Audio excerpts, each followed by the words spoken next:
All right, cool. Shalom. First and foremost, we want to give all praises, honor, and glory to Yahweh, Bahasham, Yahweh Shai, Bahasham, Recha, Kodash. Double honors to the elders and the apostles of Great Millstone, and peace and blessings to the elect. And we are here. Well, we're here once again. Lord willing, this will be edifying. Lesson. I think we're expecting some storms today, right? Some showers today as they're forecasting. So, Lord willing, we'll have this indoor camp. Nevertheless, still be edifying. So, as you can see, she will fall the hardest, right? And mainly dealing with Babylon, right? And now the point in which it is headed, right? The Lord is almost like spearheading it up and enlarging it more and more and more, right? So that when he brings it down, it'll be similar to how he set up Egypt, right? And then brought it down with that great overthrow. Same thing he did with various different empires and so on and so forth. So right now, what we're seeing is like this advancement, right? When you look back during the time of the CV and how things were looking, everything was looking pretty messed up, right? And looked like this place really had much left. But the Lord is sort of now giving it like that, almost like that last hoorah, that last spike on that EKG before it flatlines. All right. And that's why you're having this whole AI rush, right? And that's supposed to be like the next similar to the Industrial Revolution, right? It's supposed to be the next thing that will allow these companies, as America is trying hard, to sort of launch themselves back onto the top. All right. And like the Zaquan Atazwan did a video yesterday about Babylon. I didn't get to watch it yet, but the title was like Babylon will win the AI race to fulfill prophecy.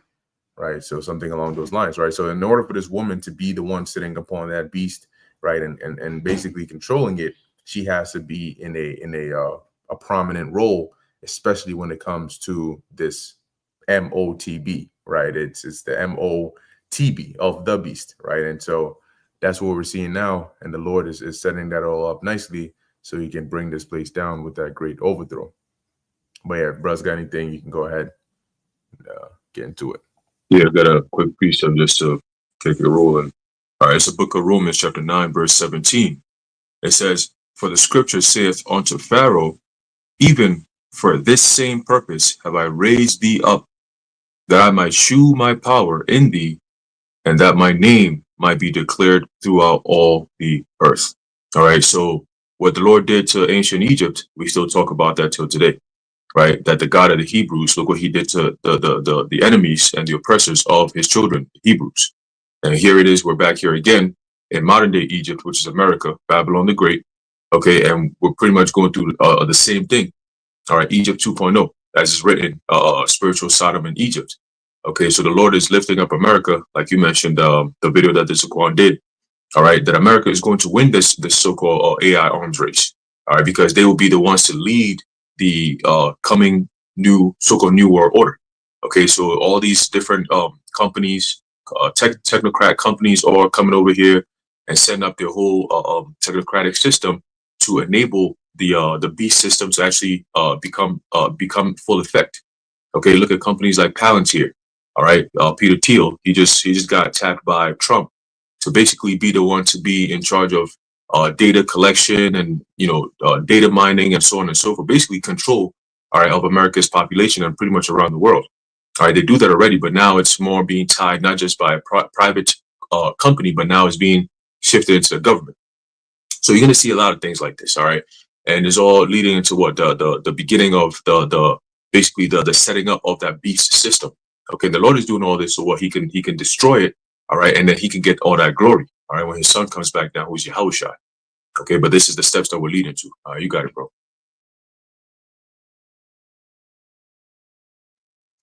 Good. And like I said, whenever Bru's everything, you can just jump in with it. But I wanted to go into, or we can actually go into Isaiah 47, right? Because that's also another prophecy that goes into the downfall of this place, right? You also have Isaiah 34, Revelation 18, and many other scriptures. But all throughout the scriptures, from Apocrypha to Old Testament to New Testament, this it's been the same recurring message, just seen in different ways, right? And so, you have like Isaiah, he sees Babylon, right, going down. And then you also have mention of Babylon again in the time of John the Revelator's time. Okay, and now you're like, wait, but now, at least now, that allows you to rule out any historical, occurrences at that point, right? Because during John's time, Babylon had long come and gone, right? So why is it being mentioned again as though even in future tense? So these are all these cues that sort of let you know that it's talking about this a different place, not ancient Babylon. Now this is as a matter of fact, before this, let me jump here. This is Second Ezra chapter 16 and verse 1. It says, "Woe be unto thee, Babylon and Asia. Woe be unto thee, Egypt and Syria." And when you look right now, I think the some of like the top countries that are almost neck and neck, but are really vying in this race is like China and like these uh, uh, Asian countries.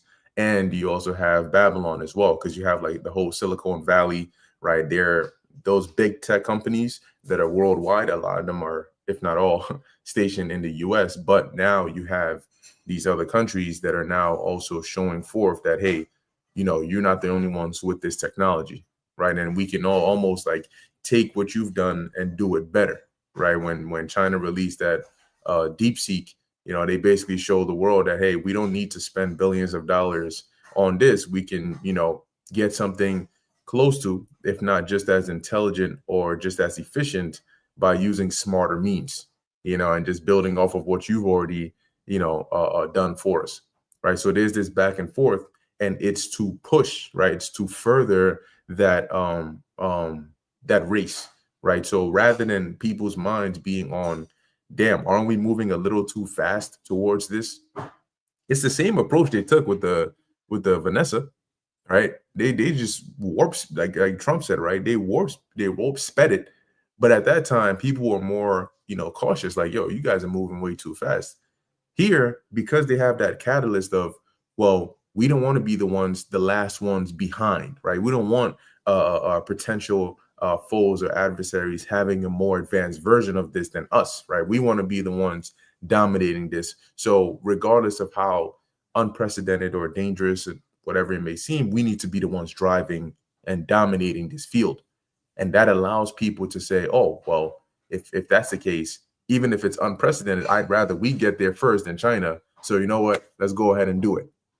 All right. And they're saying that over there in Texas, where they're building one of the facilities for Stargate, huge, like I think like over two whatnot acres. But it's a pretty large area, right? They've cut down a lot of trees and they've built this facility to generate enough compute so they can actually have that Stargate, which is supposed to be an American company that really is like driving this whole AI stuff, right? And they're saying around like mid 2026, at least that's their estimation, they'll have that there. So now what they're talking about is like, what's this guy, Sam Altman, the guy from OpenAI.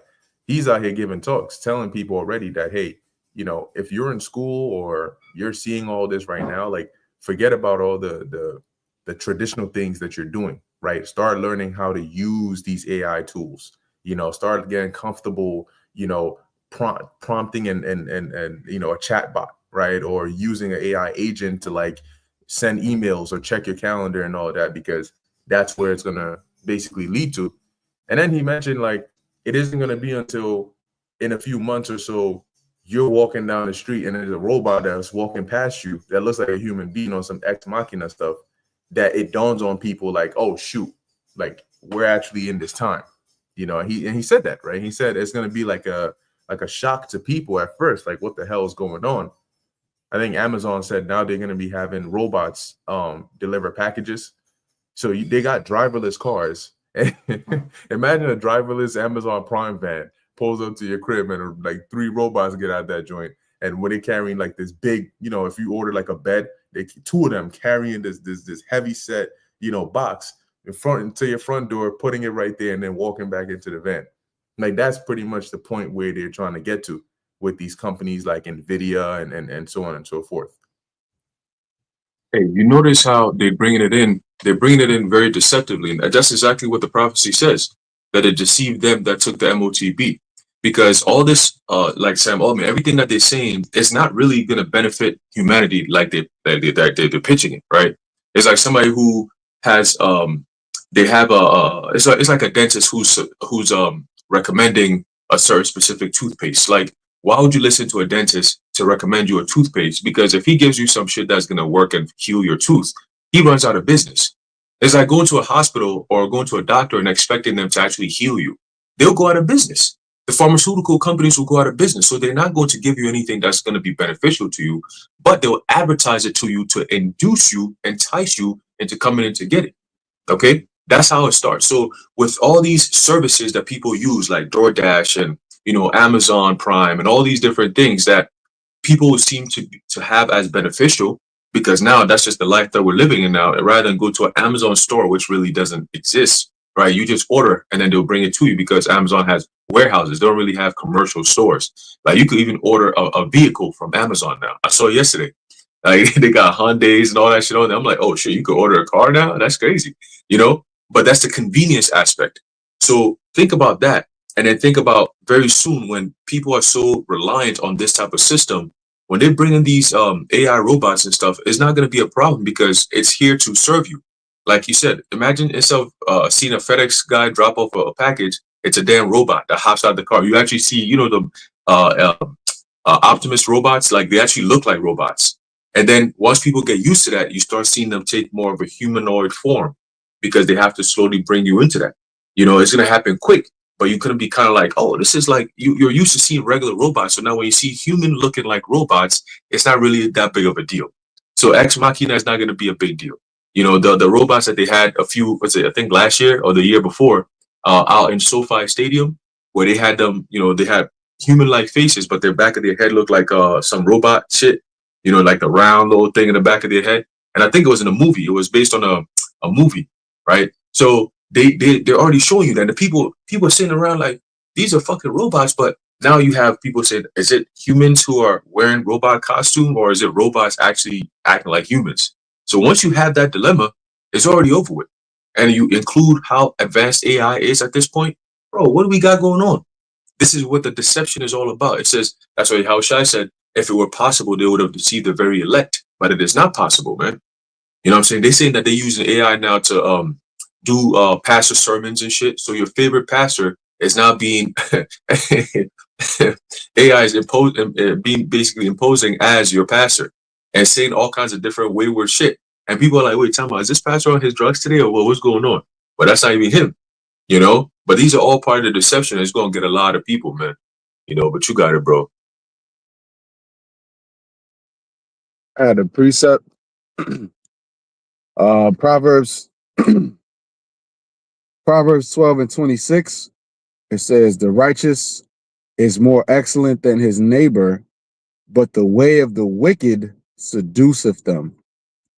I don't have the blue letter, but if a brother want to pull up the word seduceth,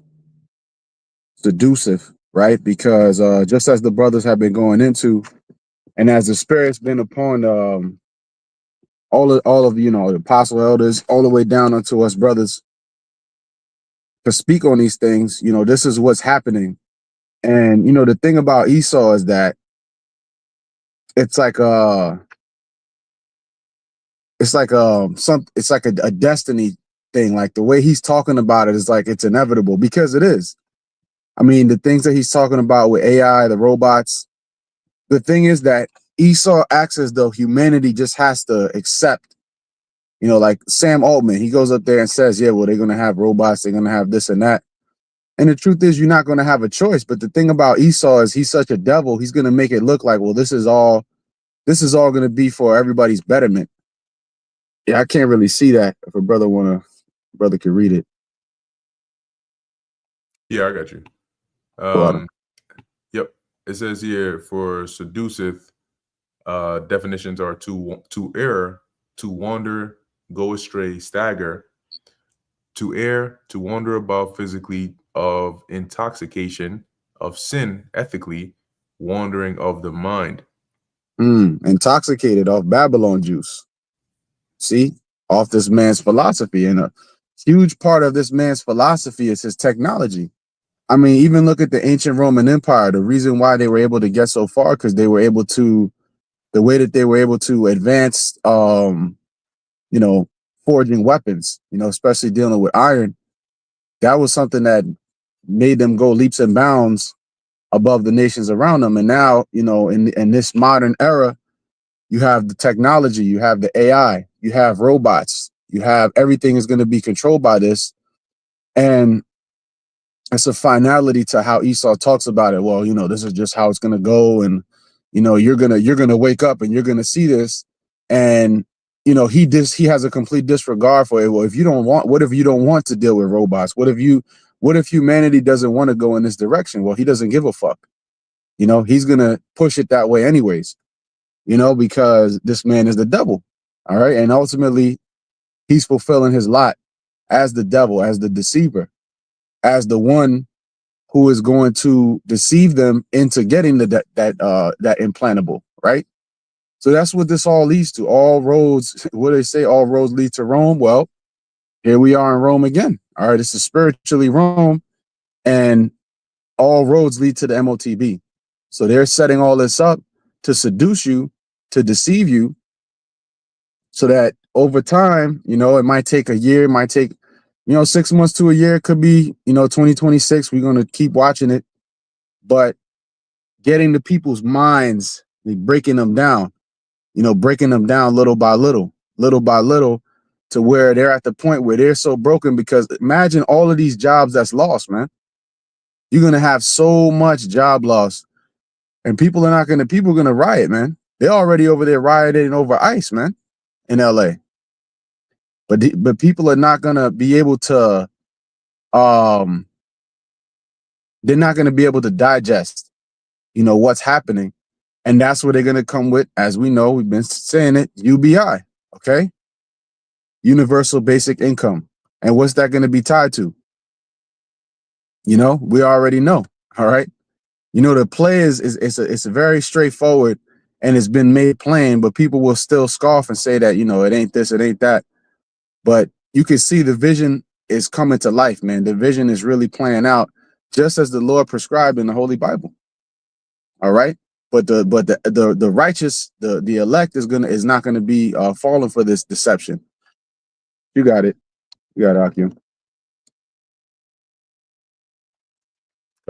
John, yeah, that's right. That's right. And like you mentioned, they're gonna be deceiving people mainly through convenience, because like a lot of people are aware, right? At least they've heard, whether they actually believe it or not, they've heard about the MOTB and its relation to the CHIP, right? They've heard about the Babylon being America. They've heard about the beast system, right? And more people talk about it. It's not just us, right? Certain famous podcasts and so on and so forth, they talk about it. So if majority of people are already like aware with this context, how then is still the majority of the world going to be deceived right into receiving this, right? That's why it says he calls it all, both small and great, right? That's why I mentioned them being deceived and that had received the MOTB, because in their minds, you know, you can be deceived in many ways. You don't always have to be deceived through a direct lie,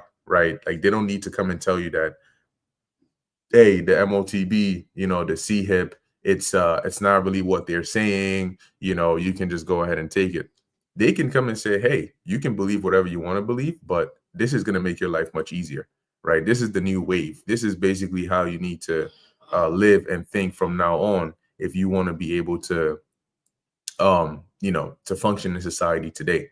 So they can actually deceive you through making you believe that this is the right decision to make, even if you think that it's the MOTB, or even if you think that or you've heard what others have to say about it. They can still have it into your mind to where you feel, hey, shalom, bro.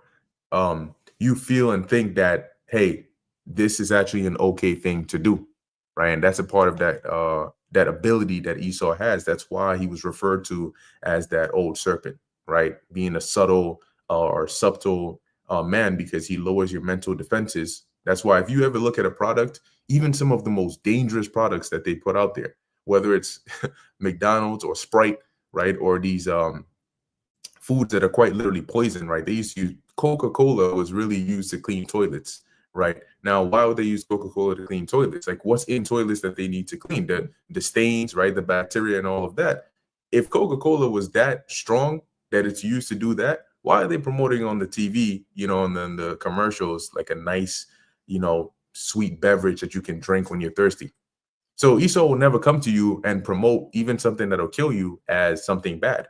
He'll always promote it as something good. That's to lower your mental defenses and allow you to basically open up to him to say, hey, come and do what you will. Hey, they do it in law enforcement all the time. They get your ass in there and they act like, you're their friend. They act like they're a concerned parent. You tell me everything, but there's a reason the Fifth Amendment said everything you say can and definitely will be used against you. It would never, ever be used for you. But when you go in there, you don't get that vibe. A lot of people hear that sentence, oh, yeah, well, I ain't got nothing to hide.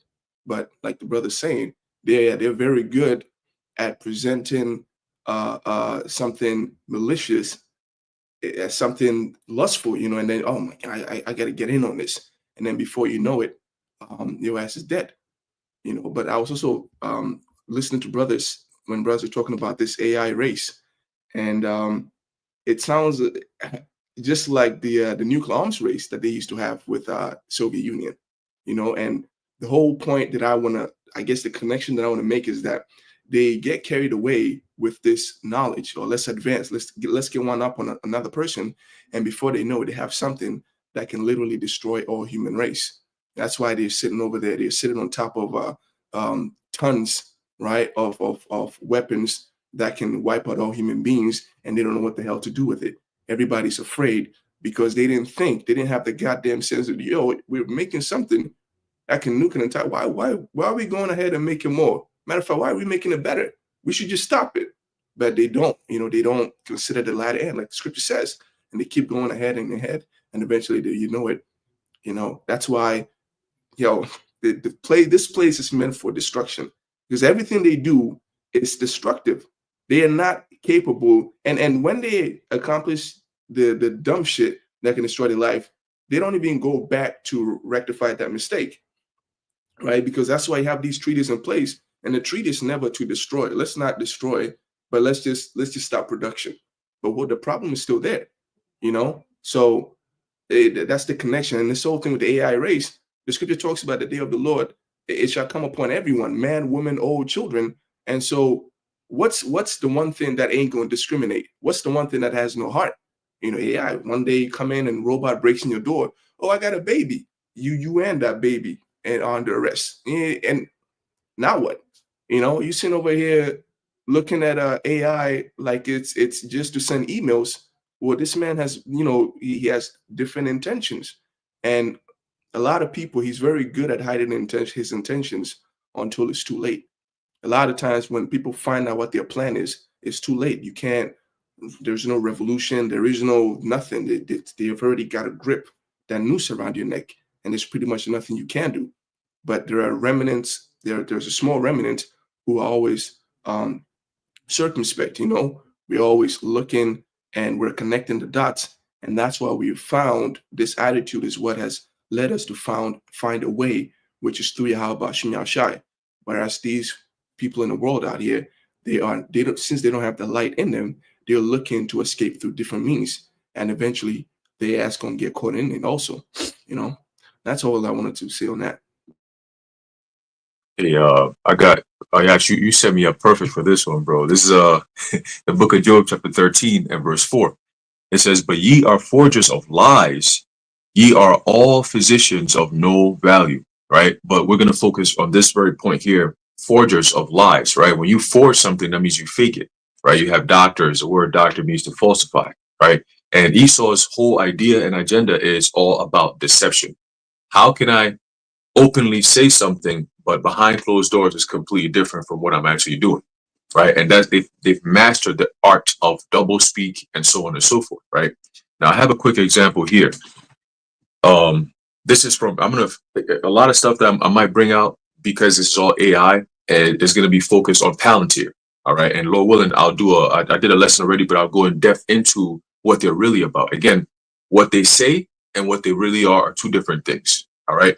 One example is they have something known as the Gotham platform. All right. When you think of Gotham platform, internally, they say it's called the kill chain, Palantir's kill chain. Right? You think of kill chain, you're like, wait a minute, what the hell? What do you mean? Who's killing who and what's being killed, right? But to the public, this is the meaning or the terminology that they use. It's called the operating system for defense decision making. Okay? When you hear some shit like that, the operating system for defense decision making, you're like, oh, that's okay. They're defending something, right? It's got to be for something good. But it's called a kill chain. What does it do? It says it's indicating its role in military operations and decision-making processes. The company's involvement in the kill chain, a term referring to the military's process of identifying, tracking, and eliminating threats. Those are the three things: identifying, tracking, and eliminating threats. The first two steps have already been taking place over the past, 5 years or so? Even more, even longer than that. But overtly, over the past 5 years, you've had tracking and identifying, something known as TTID, tag, trace, and identify. AI came in and it's escalated that process. So now they know exactly who's who, what's what in the whole entire sphere or / universe of internet, right? The Internet of Things, the Internet of Bodies. Everyone has an internet, some form of internet access right now. If you're here in America, at least, right? Very few people live off grid. But even you, they can still find you. They got drones flying around and shit. They wonder like, why the fuck are we not picking up no signal from this nigga's house? There's something wrong here, right? But regardless, everybody's connected to a cell phone, a smartphone. Any smart device that you have has a form of identity, meaning your interaction with it collects all that data. So your voice, it has your voice information. Your facial information has it all there. Your name, your banking information, your address, where you live, right? Your Google accounts, your Yahoo accounts, your work accounts, everything that you do, all right, that you sit behind your computer or on your phone and do at home, your IP address, everything is tied to your identity already. But see, they have that internal access. It's not something that's used against you yet. So now they create a platform that will use your identity, your online identity, and your online actions against you in terms of your behavior, right? So it says, so the third part is eliminating threats. Okay, you know what that means, right? It says, and the threats to them is not somebody who's actually going out there committing domestic terrorism or whatever the case may be. Threats simply means somebody who's going against the narrative that's been given. That's it. You're a threat. That's as simple as that. Oh, you don't want to go along with the narrative. You're saying what we're saying is not true. That's a threat right there, right? So it says here, so eliminating threats has been highlighted in various contexts. For instance, Palantir has partnered with defense technology firms to enhance military capabilities, and this technology has been used in Ukraine to support the country's defense against Russian invasion. So now you're seeing, oh, so the Ukraine thing was all about testing of these new technologies. What's going on in Israel and Gaza? Same thing. They got something known as the Hafsora, right? The Hafsora, which is what they call the gospel. And that's another AI entity that they use to make war against these people in Gaza over there.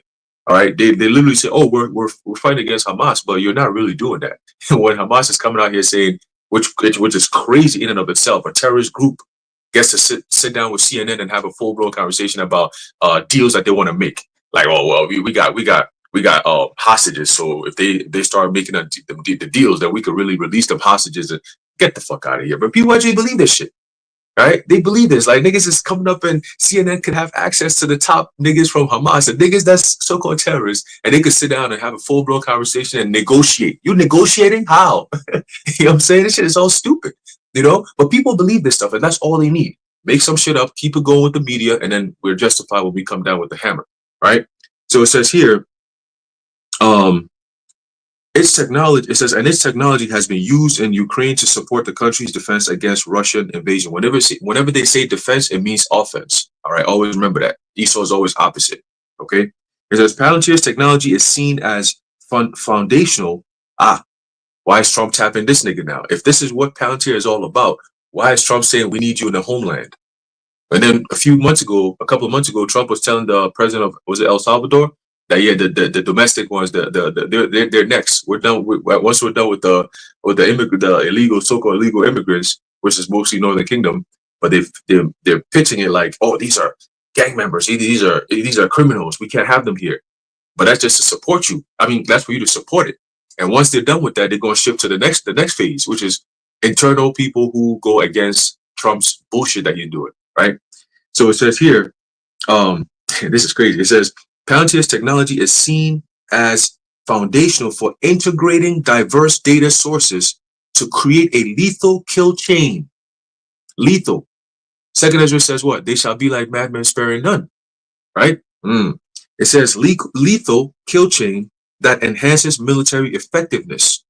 This includes leveraging commercial data sources to provide real-time intelligence. So all that data mining that they do, these companies, you got to agree to terms and agreements and all that. That's all your information being sent out to Palantir.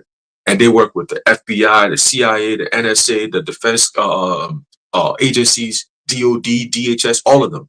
Okay, let's continue. It says, this includes leveraging commercial data sources to provide real-time intelligence and situational awareness, which can be critical in modern warfare scenarios. And the warfare is not against foreign people, it's all domestic. Okay, it says, however, concerns have been raised about the ethical implications of Palantir's technology being used in conflict zones, war zones. All right. Critics argue that the company's products might be tested on civilians, potentially violating human rights. They've already telegraphed their game. So now you're starting to see things start to take shape, like, oh shit. So it's not really what they say it is. Okay, well, we're telling you what it is. All right. What they don't want you to know. It says, additionally, Palantir's CEO, Alex Karp, has been vocal about the company's role in advancing military technology and has faced protests during industry forums due to perceived ethical issues. So they're creating devices that don't take ethics and morals into consideration when it comes to decision making. A person will sit back and be like, oh, like Ayah said, oh shit, we just ran into a house with a mother and a child. That's not a threat. Okay, well, we got the wrong home then. Nah, they say, no, you and that child is coming with me. You see what I'm saying? That's unethical. But they're being programmed to fit the spirit of Esau. That's really who Esau is. But see, now that the world is waking up to him, he has to kind of be like, all right, how do I keep doing what I do, right? What I do best, but how do I mask it? AI, right? Just push everything onto AI. Oh, there's some machines that did it. We can't control that. But nigga, you made it. You created this shit. You built it up from ground up. It was like a baby, and you gave it all the programming that it needed to act the way it's acting now. We're the ones who did it. It ain't humanity that caused all this shit. It's you motherfuckers, man. You know, you wanted to be God on this earth so bad. You created this shit. Okay? So it says here, Palantir's full-throated support for Israel and its strategic partnerships with the country have also drawn attention, particularly regarding the use of advanced technology in conflict situations. Again, conflict simply means war. Okay? Overall, Palantir's involvement in the kill chain reflects a broader trend of Silicon Valley firms engaging more deeply with defense and military applications, often through lobbying and strategic partnerships. So it's not through people actually like in a form of a democratic where people are voting for these things. You know, these things are being done in a country for or against the people of that land, but they don't really have a say in it. It's all being done through lobbyists. Lobbyists who come in, these Jays and shit, they'll come in, they'll pay off these politicians, and they'll bring all these acts and these bills into law, and all of a sudden you're affected by it. Meanwhile, you didn't even vote on it. How did my country end up in so much debt? Oh, well, your president, FDR, says, okay, well, we're just going to go off the gold standard and pass everything over to the feds because we're bankrupt. Nigga, what? The American people didn't know about this shit. Oh, yeah, by the way, they own you too, by the way. We had no assets to give, so we gave you people as slaves to the bankers. So now you have to have a birth certificate. You have to have a social security card in order to do anything in this society because now you're a slave and you can never get out of it. Well, what can we do about it? There's nothing you can really do about it. And now they're about to shift it into a digital frame, right? And this is what we've been talking about. Everything is being digital. So you're being sold as slaves, the whole entire system. You're working for a system that is not even human. That's crazy, man. All right, but this is the times that we're in, man. All right, but you got it, bro. Slacking for being so long-winded. All good. All good. It's great information, edification that's coming out. I got a quick precept. Psalms 38 and 12. It says here, just reminding me of what you were saying. They also that seek after my life lay snares for me, and they that seek my hurt speak mischievous things and imagine deceits all the day long, which also sounds similar to Micah 2:1, right? Because behind the scenes, this is what they're actually doing.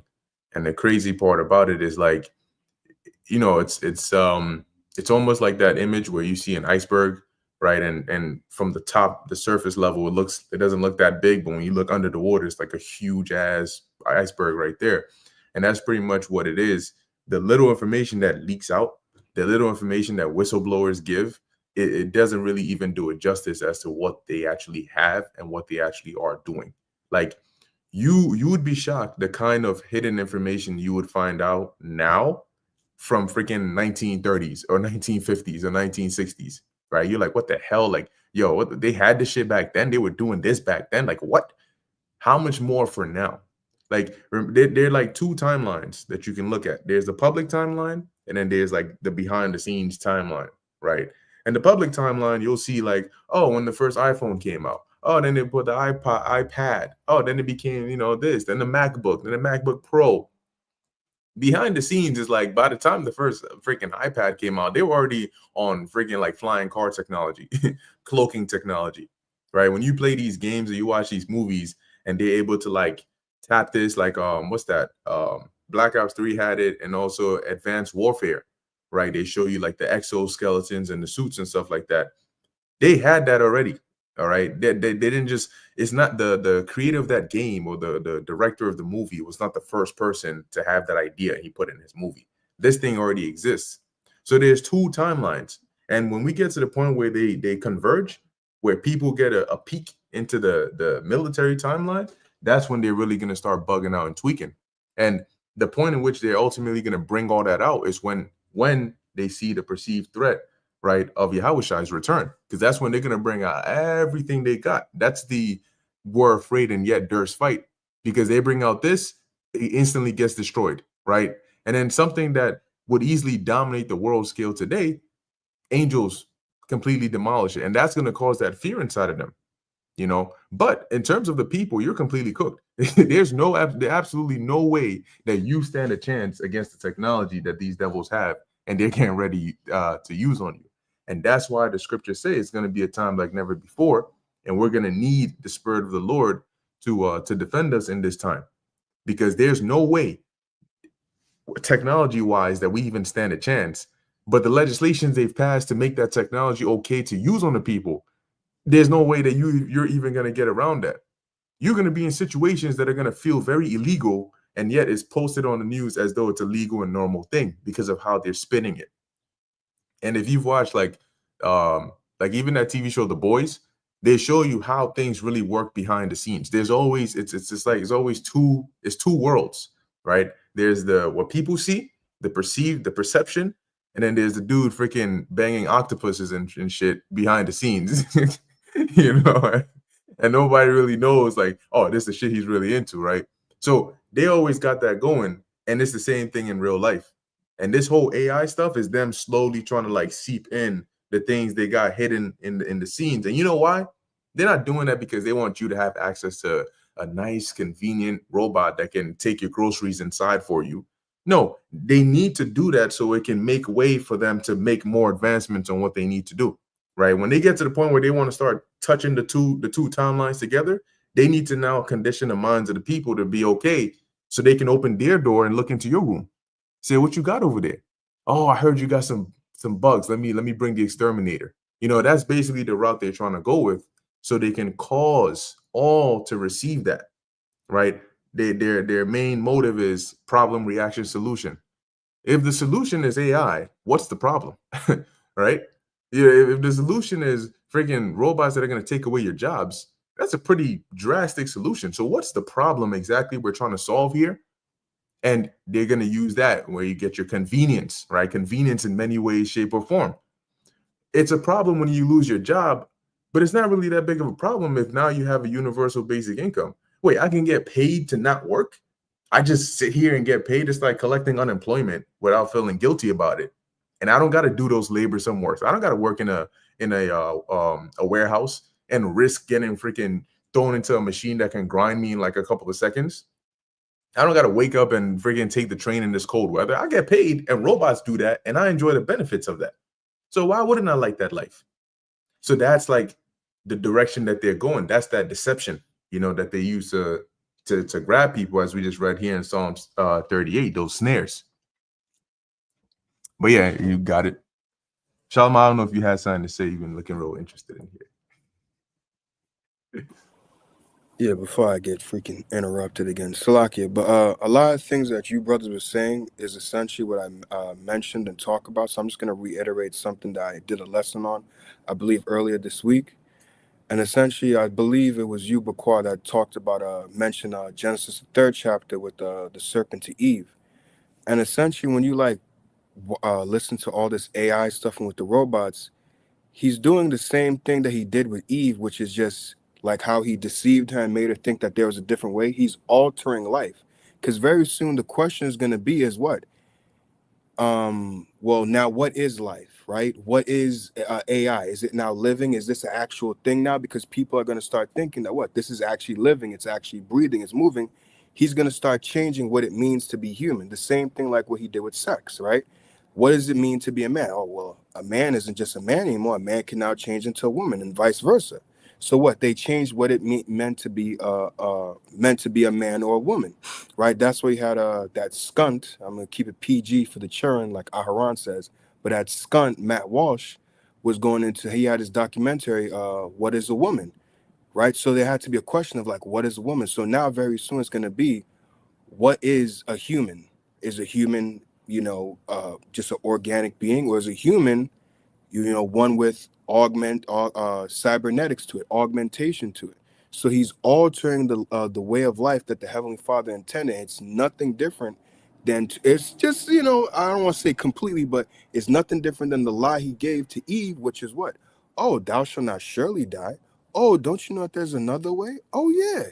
Because when he went to Eve, he gave her another way. And then what? Eve went and took that and brought it unto Adam. And it's the same thing people are going to do. People are going to see what Esau is doing, and they're going to bring it to other people. And that what? That's how you get eventually everybody getting into it. So I just want to, bring out that essentially what I mentioned in the video, because I was meditating on this, that essentially it's going to lead to an alteration of what it means to be human as well.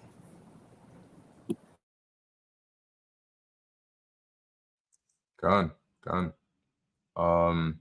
I had a quick precept. As a matter of fact, maybe you can get this from Baksha, Daniel 7:25. Along those lines, and what you were saying, Shalimar, reminded me of there's a video game called Becoming Human.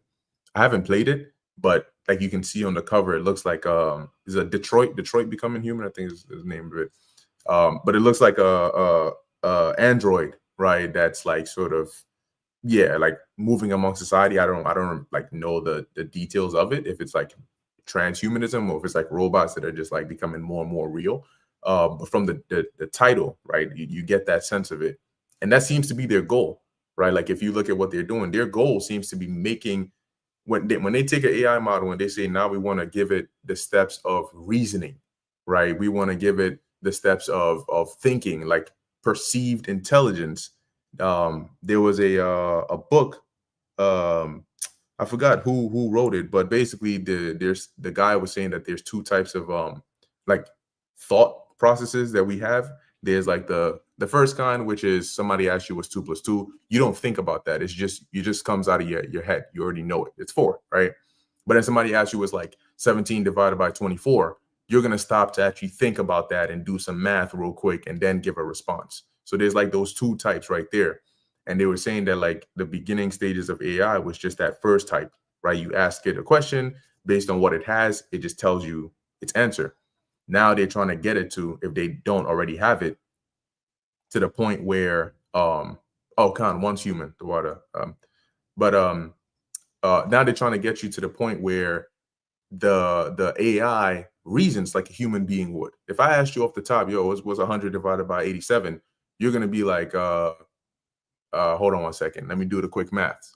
And so you don't have it off the top, but you can get it because you know how to do arithmetic. And that's that reasoning step that they've put. So now if you use like ChatGPT and you type in a certain kind of question, it'll show a reasoning step. And then it'll actually show how it's interpreting what you've asked it.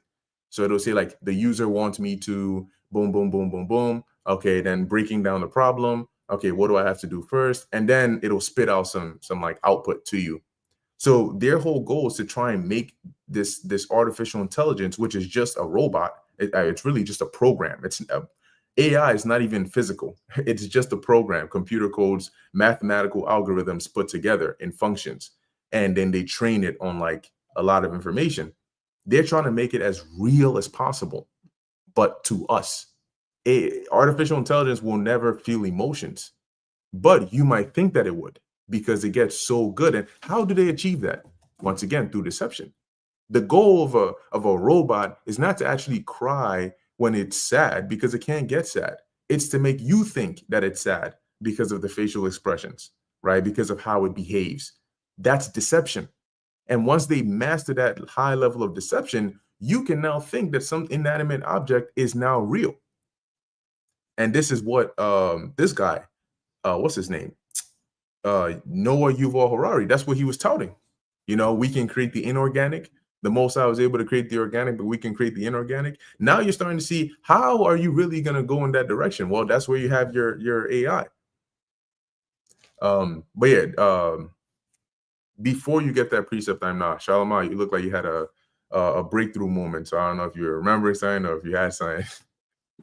Yeah, Salaki, yeah. So I'm looking up this actress name. I'm trying to find the name of the movie she was in. Because you said how eventually AI, like something along with the crying or whatever. So she was in the movie where eventually robots took over, and the AI, the robot was able to fake it to where it actually made her think that it was a person because it like made itself actually like really cry. I'm trying to find the name of that movie that she was in. But basically, like you were saying, that eventually AI got so good that it was able to fake it's crying. Because you used to like the Terminator stuff, like, are you Sarah Connor? And then bang, just get rid of you. But in that movie, it like really cried and made her think like, oh snap, because she wasn't sure if he was human or not. So he's able to deceive her, kind of like in that the Ex Machina thing when the guy I don't know his name in the movie, but I just know the actor's name, Oscar Isaac. He used that guy, brought him on the island to see if the AI, the robot, was able to like be able to deceive, and it started doing that. And then the guy started realizing, yo, you're being deceived by a robot. Because you're starting to develop feelings for it. It's using you so it could escape. And then eventually you see that that's what happened. So in that movie with that chick, what's her name? Chloe Grace Moretz. I'm trying to find the name of the movie, but robots were hunting her down for whatever reason. It's been a while since I've seen it. And then she ran to a guy, but she wasn't sure if it was a robot or not. But eventually it gets revealed that it's a robot because eventually it does the sinister smile and it reveals to her that it was a robot. But before she didn't know because it was able to tear and cry up to where he made it seem like, oh, it's a real person. Because you got to think, a person's not able to give real emotion like that and tear up. But the robot was able to fake like it was. So, my bad. Just when you said that, it made me think exactly of that movie. But I'm just trying to. Now all of a sudden it's just like they're not showing what movie she in now, but Yeah, it's hiding it. But no, that's your point, right? Yeah, there was a the video, right? I'm sure brothers already saw it, right? The Zaquan put in the chat of the is it Sesame AI? Maya, some companies like AI assistant, and you know you're talking to this AI assistant, and it's like even me, right? Even me, like I was confused as to what the video was about for the first couple of minutes because it just sounded like somebody having a regular conversation with somebody else, and I couldn't even tell who was the AI until it gave context, right? So you have this AI with a female voice, and it's talking, and it's like you ask it a question, and it'll be like, "Ooh, man, that's a good one. I'm not too sure about that. Let me Let me see if I can get back to you on that. But I do know that we have X, Y, and Z. That's how the AI is talking. It's pausing. It's taking breath. It can even sound like it's frustrated or confused. And until it said, oh, well, like the ways you can use me are I can act like an assistant, I can do this. That's when I was like, oh, shoot, a human being is not going to say that. So that's an actual AI response, but it sounds so realistic, right? To Shalaman's point. So now all you need to do, right? Because once again, there's these two track lanes, right? There's the intelligence, and then there's the physical part. Now all they need to do is just advance the actual robotic movements to look more human, and then they put that in sync. So now, like Shalaman was saying, right? And a robot is talking to you, trying to fake like a human being. Oh, almost like it's that movie we watched, Haran, years ago, where the clones escaped from the facility. They went back into the world. The island Is it The Island? with there was two of them. The Yeah. male and the female. Yeah. The island, yeah. Okay, so The Island, kind of like that, With, right? Scarlett Johansson and the other guy. Yes. Yeah, That's the one. Yeah. The water, that's the one. So now, like, you have these robots that are moving so fluid, human-like, and it's trying to deceive you, and you're like, I don't know if I believe you're such and such. And in its mind, it's like, okay, I have so much information here. Master of deception. What do I do right now? What do women typically do? Well, I'll just cry. So all of a sudden, and it's doing these motions, right? I'm sorry, I need a moment. Like, and then freaking tears start coming out this shit, and you looking at this joint like, yo, now I don't know. And then this shit starts making a scene in public and shit. So like, what's it gonna take for you to believe me? Like, you really think I'm an AI? Are you kidding me? Like, and you're sitting there like, and you take this shit home, and this shit fucking kill your ass. Oh, you damn right. Should have believed me. Change his voice up real quick. Like, what's up, nigga? And deceiving them that dwell in the earth, right, nigga? It's spiritual that you said that too, because as you're saying that, first thing I thought about was, it's crazy how Esau is using it. He's bringing in AI, but the spirit that he's using AI to bring, the spirit he's using to bring AI in is a feminine spirit. I've noticed a lot of these AI robots is all female, mostly females. Like, they're not really bringing in, like, their demos is not really used. They're not using like male robots like that. They're mostly female robots. A lot of these movies that they show you, they depict the AI like a female assistant type shit. You know what I mean? Like the latest one that I saw was with Megan Fox. I forget the name of it, but they appeal to sexuality, right? Which is all part of Esau's ability to deprave the mind of making those moral decisions. Because now you have people saying, I mean, relationships, women ain't shit, niggas ain't shit. So shit, at this point, you might as well just be banging out a robot. You know what I'm saying? She gonna do everything you want anyway. It's just a robot, right? I'm like, yo, this is how far we've gotten as people, especially here in America, But Esau has to, before he comes up with anything, he has to first demoralize the population. All right. To demoralize means to remove you from morals, right? What is morals? Morals is proper behavior, right? Social behavior, good manners, so to speak, right? Basically living an upstanding life according to the scriptures. That's what it means to be moral. So if you get demoralized, that means that those things that makes you think in a clear-minded, positive way are being taken away from you. And it's not being done by force, it's being done through deception. Okay? Slowly but surely, something known as debauchery, right? When you have overly sexualized society, they tend to stray from their morals. You know what I'm saying? You got what's the other OnlyFans, right? Which promotes women to be promiscuous, and not just promiscuous, but just be straight up whores for free. Bitches be posting their ass out talking about, why don't you just subscribe to my OnlyFans for free? Bitch, shut your ass up and go sit down and drink some water and relax, man. Get your thirsty ass up out of here with that shit. That's what we see. But then the world, they look at it like, oh damn, yeah, let me subscribe to that, right? And it's little by little. A few years ago, well, this is probably over a decade ago, you had this thing called Ashley Madison. And the creator of Ashley Madison said that they created this to promote adultery. He literally said that. I said, you gonna create something so wicked, and then you gonna the theme of it is to be wicked. Like you're literally, it's not like, oh, I'm just doing something outside of the realm of, the Bible. They literally go into the scriptures and see what wicked shit that's in the Bible that's going to piss off the Lord that he says not to do. Let's do that right there. Let's create that and make it the theme. We're going to commit we're going to create something. He's literally said it. We just want to create a platform that's going to enable more people to commit adultery. I said, so that was a thing. Right. And I think it got exposed because of fraud that was happening with it, whatever the case may be. It got hacked or some shit. And then there was like mad people on that shit. Like they were like, yo, damn, I didn't know this motherfucker be cheating too. Well, it's just adultery, but it's wicked. Right. And it's promoted on social media platforms. So now from that time to now, people commit adultery like it's nothing. You get a chick that's at work and then some dude walk up to her and she's like, oh, I have a boyfriend. He be like, oh, he don't got to know. Come on now, stop playing. You want to chill with me later? She's like, okay, that's cool. And then she just go chill with him. Like, just like that. You know what I'm saying? Bitches getting flown out, you know what I'm saying, from one state to the next just so they can go blow rod and then come back, clean their lips and talk about, hi, babe, I'm home. Bitch, hey, AI is setting all these things up. That conflict that men and women are having is all being put together now.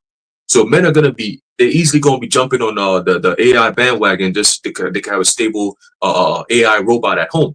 All because of what? To fulfill your sensual pleasures. All right, your sexual desires, so to speak. So Esau is definitely going to predicate on the overly sexualized society and use it to make money. It's all through data harvesting. Okay, but Shalomah, you mentioned something about the deception through Genesis, the 3rd chapter. That's a similar thing that we're seeing today. There's no new thing under the sun, right? And the same verbiage that they used back then is what they're using again this time around. It's all through deception. All right, coded in a positive, so-called beneficial outcome way. You know what I'm saying? Like, oh, this stuff here that we're creating is going to make life easier. Oh, look at the things that we used to struggle with. Now look what AI can do. Oh, instead of sitting home, you got cancer, you can't treat it. Oh, look, AI can find a cure within seconds. As soon as we scan you, we know what's wrong with you. Oh, we got technology that can literally change your DNA. It's called mRNA. We change your DNA. We make you this. We could CRISPR technology. You could literally go to Bill Gates and say, hey, listen, I want a specific type of baby. I want him to have blue eyes, blonde hair, long, short, fat, skinny, whatever. And then they'll mess with the genetic coding, and then boom, they'll give you exactly what you're looking for. This is what we're living in. They want to be like God on earth. Okay. Quick precept. This is a book of Genesis, chapter 3, verse 1. It says, now the serpent was more subtle than any beast of the field which the Lord Yahweh power had made. And he said unto the woman, right? He always got to come in the spirit of the woman, right? He said unto the woman, yea, hath God said, ye shall not eat of every tree of the garden, right? So back then he went specifically to the woman, all right, to deceive the men, all right, or the man. This time he's creating an artificial woman to come in and deceive the whole world, starting with the man. Okay, once you accept this shit in there, it's over with. Okay, like I said, just like that movie that showed you, the robot came in on the mindset of I'm assisting you because your wife got into a freaking heart attack situation, so you need assistance with a child or whatever. I'm gonna take care of the kid. I'll take her out to eat. I'll clean the house. I'll do all these things for you. Next thing you know, the damn thing became a damn demon trying to kill the nigga and his family, his wife and kids. You know, where he had to fight tooth and nail to defend his shit. You know what I'm saying? That's, again, AI, artificial intelligence, otherwise known as the heap of ruins. Okay? Continue, it says, and the woman said unto the serpent, we may eat of the fruit of the trees of the garden, but the fruit of the tree which is in the midst of the garden, the Most High hath said, ye shall not eat of it, neither shall ye touch it, lest ye die. And the serpent said unto the woman, ye shall not surely die, for the Most High doth know that in the day ye eat thereof, then your eyes shall be opened, and ye shall be as gods, knowing good and evil.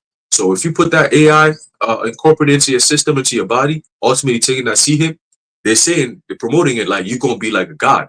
You're going to be able to download information straight to your head. That's what they're pitching. That's the marketing pitch with Neuralink, right? You could download languages. You know, you don't have to type in nothing in Google. You could just think it, and then the answer will be given to you, right? You could change your voice. You could communicate with different entities. Like, nigga, what? Yeah, they're creating all these things. You know, it says, for the Most High doth know that in the day ye eat thereof, then your eyes shall be open, and ye shall be as gods, knowing good and evil. So they want to accomplish that with so-called AI, artificial intelligence, to make them artificial immortality. You know what I'm saying? And that's going to be a curse unto those who end up falling for that deception, man. All right. But you got it, bro. Yo, it's crazy, man. That, like, now I understand why the scriptures always talk about, you know, like his deception, like that of a serpent, because it's very damaging. The scripture talks about they practice the evil things that they think about. You know, I have here the book of Psalms 140th chapter. It says, "Deliver me, O Yahweh, from the evil man. Preserve me from the violent man, which imagine mischiefs in their heart continually.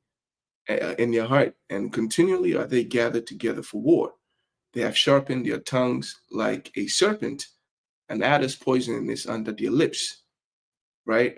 Keep me, O Yahweh, from the hands of the wicked, and preserve me from the violent men. So, you know, these devils, man, they are very, very dangerous. And whenever, you know, most of the time, whenever the prophets talk about deliverance, is because of these devils, because they can go very far. And their wickedness is most dangerous because it's not just the fact that they can do it, but it's the fact that when they do it, they're not satisfied and they want to go better. They want to go bigger. They want to go faster. And that ambition in getting greater and greater in wickedness is why the scripture talks about, you know, there shall no flesh be saved if the Lord does not come back and deliver us. We need deliverance from this man because he's a fucking psychopath. If his plans are not disrupted, he's gonna destroy everybody, right? And you know, his tongue like a serpent. I'm thinking like his deception is not well, we all see that his deception is not just him saying things, right? He's not just deceiving one sense, which is your ear, but like from all this is the brothers have been saying, he deceives your eyes, and he even deceives the people's speech patterns. Because like Haran was saying, nowadays you got people out here saying, well, if relationship is this and that, and I'm gonna go out and do this, that, and the third. But there was a book that I was reading, which is called The Naked Capitalist, and it talks about how the first person to start up with that whole New World Order was called John Ruskin. He was a very, very old professor, like I'm talking like 1700s, right, in Oxford University, and he used to teach the aristocratic class about that mindset, and he got all this utopia from Plato. Plato is also a fucking demon. So, but in Plato's writing, his idea was that a perfect world is a world where there is no family, where children are raised by the state. And so what they're trying to do, like Aran is saying, that they're trying to discourage people from having relationships, from keeping a home. So if everybody's just going out there and there are a lot of illegitimate children out there, well, Esau's going to say, oh, I got a solution. But he was a problem in the first place. So you got people out here saying, well, if this, I'm going to start dealing with them. They think it's the thought that they came up with, but that's another census that Esau has just deceived. They're speaking with their lips. So Esau has just deceived. And the point that I just realized was that it's not good enough that they can deceive the whole world. They want to deceive the world faster. They're getting frustrated. According to the book that I read, they get frustrated that it has to take maybe 2 or 3 generations for a whole mindset to be made popular or common. So what they're trying to do is they're trying to destroy the household so that the children immediately are raised by the state. The state can push whatever they want to push in it, and then they can go. That's what makes this fucking devil so dangerous. He waxes worse and worse. And that's why the scripture says the earth mourneth, because his wickedness, he hates Jake. Jake is his primary focus. He hates him. But because he's so wicked that the hatred has just spread towards everybody, right? The goddamn earth don't even have, you hate them Jakes. What we got to do with it? You got concrete and all these things. You hate, the animals are complaining, and he just has to be taken out of power. He has to be taken out of power. And whenever you pray to Yahweh Hashem Shai, you pray that he disappoint this wicked. Whatever pit he is dig, the Lord got to shove his ass right down that pit. And so which was really, it's a beautiful thing too, because we see the Lord listening to the prayers of the men of the Lord, because like we keep like Haran was saying, that they are trying to get this violent man into the Pentagon and lead the defense, right? But they always agitate in war. But the scripture says the only way that they're gonna be destroyed is through war. So the Lord is allowing them. He's got them in a trick bag, right? And I always like this trick that Yahushua put them in. When he was Isaac, he gave him the blessing: "You shall live by the sword." But we learn later on that Yahushua say, "Well, he that live by the sword died by the sword." So he's caught. He's caught. So hey, how about Shmi? Say, he thinks. See, this devil thinks he's a deceiver, but there's always one greater than him, and there's a one above him who has deceived him even more, right? And this is something that he will never live down, So Esau, you ain't know that, man. The Most High, you think you're a deceiver, the Most High got you, So that was it on that. I got a precept, if I may.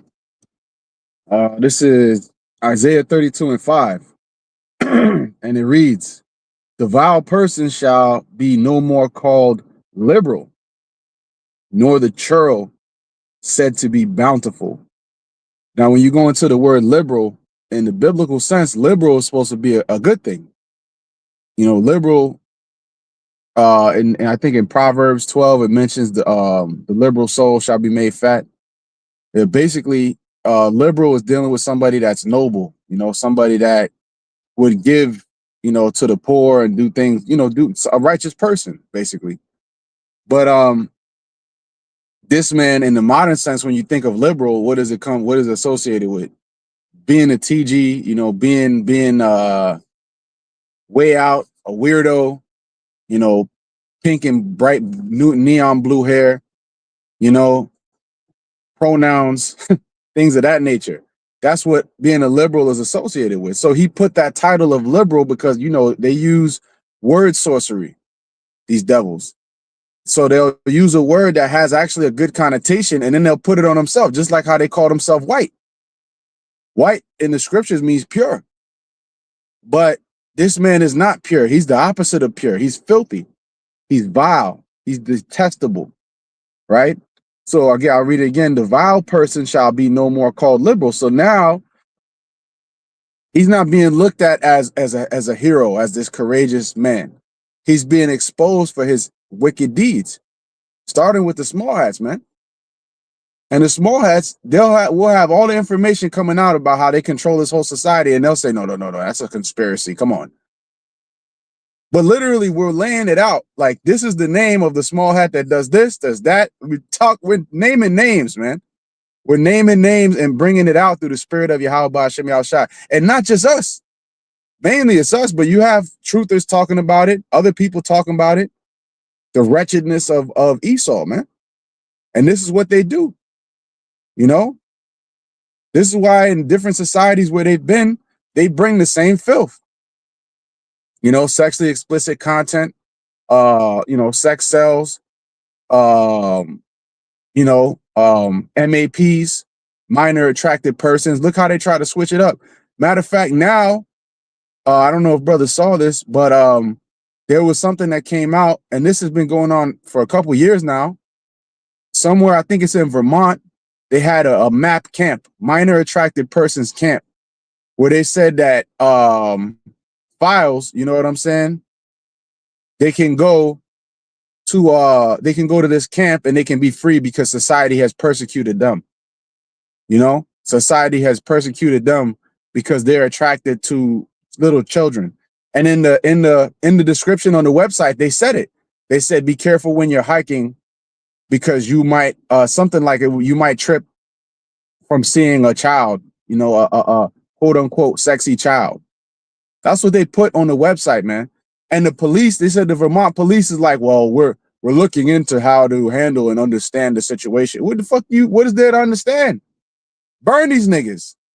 In a righteous society, there wouldn't be we have to look into it. We have to find out. We have to have a conversation about this and see what's really going on. No, you talking that talk, you all got to die. You see, but we're in, again, now the vile person shall be no more called liberal. So now that liberal bullshit that they've been talking about, they just put the title on them. They're not liberal in the true sense of the word. They're wicked, man. You see?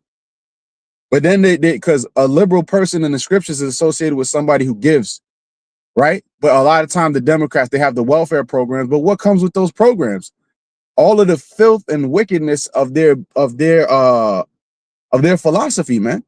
Yeah, they're giving you, okay, you vote for the Democrat, which they're both two sides of the same coin. But if you vote for the Democrat, they're giving you this welfare program. But what are they coming with?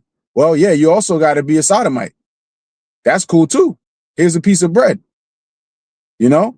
So now everything is being exposed, man. The churl is not what is the churl? A scoundrel, you know, a super villain, a demon. And that's what Esau is, man. All right, I'm gonna read the 6th verse. I'm gonna give it to or 6 and 7. For the vile person will speak villainy, and his heart will work iniquity. Yeah, the vile person, again, Esau, okay, his heart working iniquity. This is what we've been talking about this whole, continuously speaking on it through the Spirit of the Lord, man. His mind, he has to, when they wake up in the morning, they have to do some kind of wickedness. That's the only way they can exist. Otherwise, if you stop Esau from doing wickedness, he'll probably try to blow his brains out. Real talk. I can't handle this. Give me the gun, man. Fuck it. That's how they are, man. Because they're so evil, man. They wake up, you know, they're constantly, okay, well, we're gonna have a book. We're gonna write this book, and in this book, it's gonna be a think tank, and the name of the book is How to Fuck a Nigga 7 Different Ways. And then they're gonna, and that's what they'll come up with. That's what they'll come up with. Super pause. But listen, that's what the fuck they'll come up with. Then they'll come up with, yes, we have another book on technology, but you know it's gonna be, and then they'll push it out to the public. Real talk. This is what they do, man. So reading on, it says, and his heart will work iniquity, to practice hypocrisy, and to utter error against Yahweh. Yep. Utter error against Yahweh. So everything they're doing is error, hypocrisy, man. Because what are they saying? We want to help humanity. We're here to forge a brave new world of innovation and technology and making everybody's life better. But when you look around, is that what's really happening?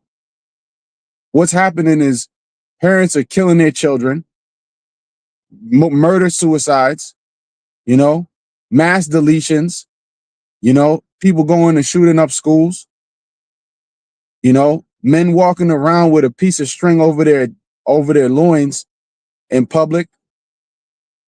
This is all vile, man. This is fucking terrible, man. But he's saying, well, but look, we're forging a new path of evil, you know? And it says to make empty the soul of the hungry, and he will cause the drink of the thirsty to fail. And then after they get you involved in all that shit, they bring in Nero. They bring in Nero and kick y'all niggas ass some more. You know? Now that you're all TG'd out, now that you're all sodomited out, now we're gonna bring in the enforcer, and we're gonna kick your ass some more. You see? And now what? They ICE, you know, taking away the programs that they got you hooked to. You don't. This is all by design. Oh yeah, it's the pendulum of politics, they call it. It goes from the right and then the left and the right and the left, but they're controlling both of it to where it's going right down the path that they want you to be on. All right.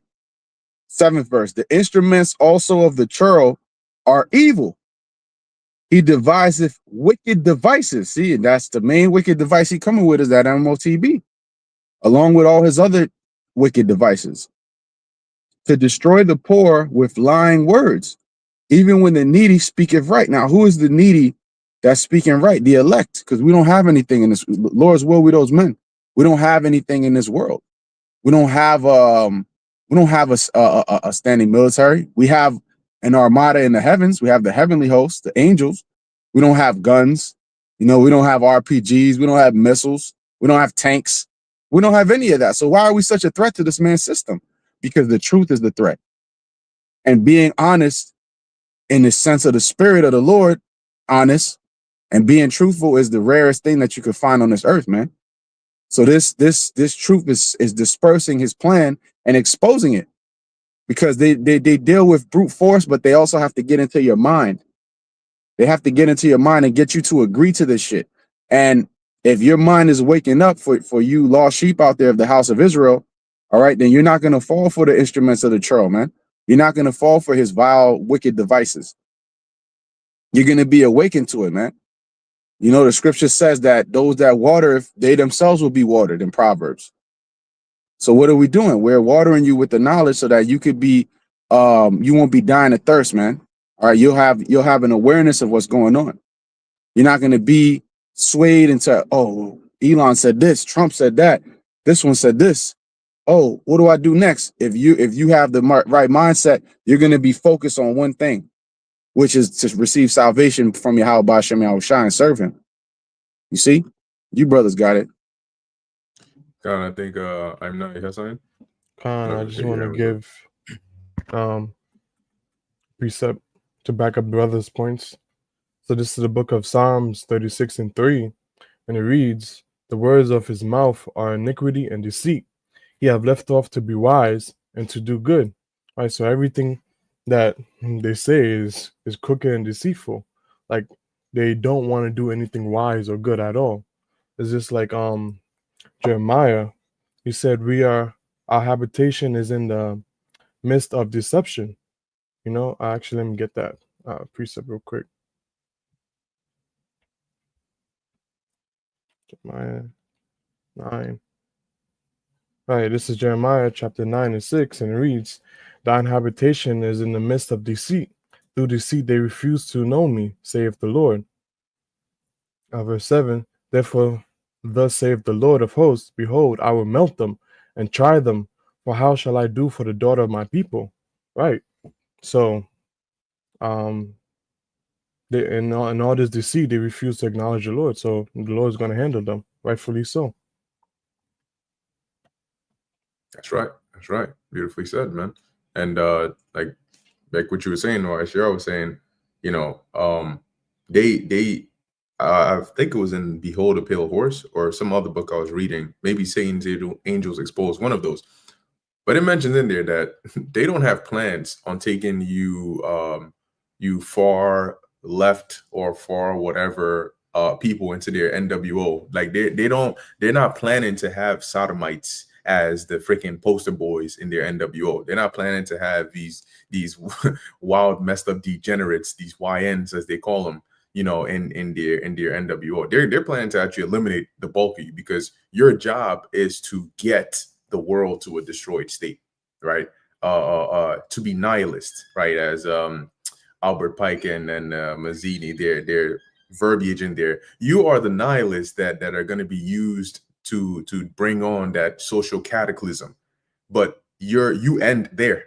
So even if their NWO was to go flawlessly, there would be a mass culling of you bugged out, wild ass, crazy, alternative lifestyle individuals. Okay, your role is to cause chaos. Your role is to help with the family home destruction, right? Your role is to play that messed up, chaotic state, so you can destroy. And if you look at majority of people that are affected by it, it's Israelites, right? So you can destroy the Israelite nation.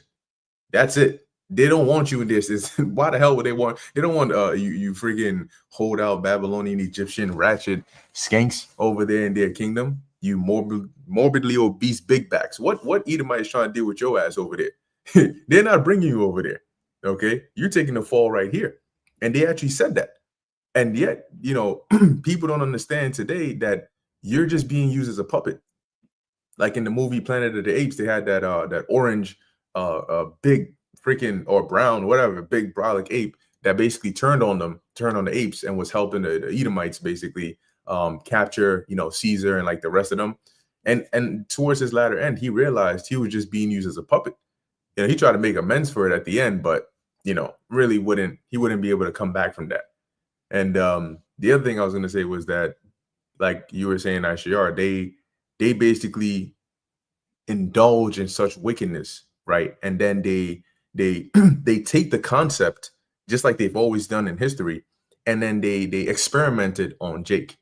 So yes, you have like drugs that they would test out on Jake. You have new methodologies that they would test out on Jake as test subjects. But also conceptually, Jake is the scratch pad for their new ideas. Okay, for their new whatever they want to test out. So when it's to push the adulterous agenda, if you notice, it's not really being pushed heavy on Moabites, right, or on Elamites, or on Ishmaelites. It's Israelites. The whole child support, that's not to affect Moabites, it's to affect Israelites. The whole sodomite stuff, it's not to affect it's to affect you. It would be strange to see a sodomite Moabite, but it's normal to see a sodomite Israelite, right? So they use Jake for these things. And I think there was some information that came out on this guy, what's this guy? Diddy, right? The diddler. And they said this guy was so vile. Yo, he was so vile that Rick Ross, inside joke, but he was so vile that he basically they said that he basically had, because in his wild freak off parties, he had this chick, right? She came out and she was, I guess, giving a testimony about it, how basically she was getting abused, constantly, and he would keep on like guilt tripping her, like, oh yeah, we almost at the finish line, come on, let's go. And he would let's go boo. So he would basically discourage them using like contraceptives or like protection and all that. And she said that this guy, this freaked out demon, basically would have other men, multiple men, sleep with her, and after they basically climaxed on her, he would come in and I quote, he liked to play in it. This guy's yeah, this is crazy work. She said this guy would like to play in it like a fucking pig rolling and shit, playing it before he would want to engage with her. And she's like, I'm reading this shit like, yo, this is like some real next level vile shit. Like, when the scriptures say the Lord gave them up to vile affections, that's literally manifest in this black demon, right? When you see his face, that's him. All right, he's the manifestation of Romans 1. Okay, an example of that. But this is a product of Esau. Okay, like for you to be so far gone from your maker that it's in your mind, like you're the faced. That's what we call it, like Diddy parties. It's he comes up with these wild ideas, and she said that he would basically like drug them to keep them going and stuff like that. She would throw up and he'd be like, no, it's all right, we're almost there, that kind of shit. So these were the kind of weird freak shits that were going on at these parties. And what you'll notice is it'll be a mix of like Jake and Edomites over there, right? Because that's, for Esau, it's normal, right? And then they'll have Jake as the catchers or the bait. So that's how they would get people, right? They were, oh, you got invited, because back then, Puff Daddy, whatever, he was known, right? So you got invited to a Diddy party. Oh shit! Oh, it's gonna be lit till you get in there. Then you find out this shit is on some like Get Out on steroids, but you ain't getting out. So there's a lot of weird stuff that was going on there, and more information is coming out. But once again, this is all the doings of Esau Edom. These Rothschilds, these elites, they don't flinch at these things. Right? They don't, it's not like it grosses them out. These are things where they're like, good. So we see that this worked. And now that they don't have need of him anymore, they got him on Front Street, put him on blast, just like that. Who would have thought back in 2010, 2008, and all of that this guy would have been over here, on the screen now. And now you got a lot of other Israelites that are trying to separate themselves from him. You got information coming out on this guy, Bow Wow. And they find it hard to deny it, right? You notice majority of them won't flat out right say, no, that's not the case. They'll try to find another way around it.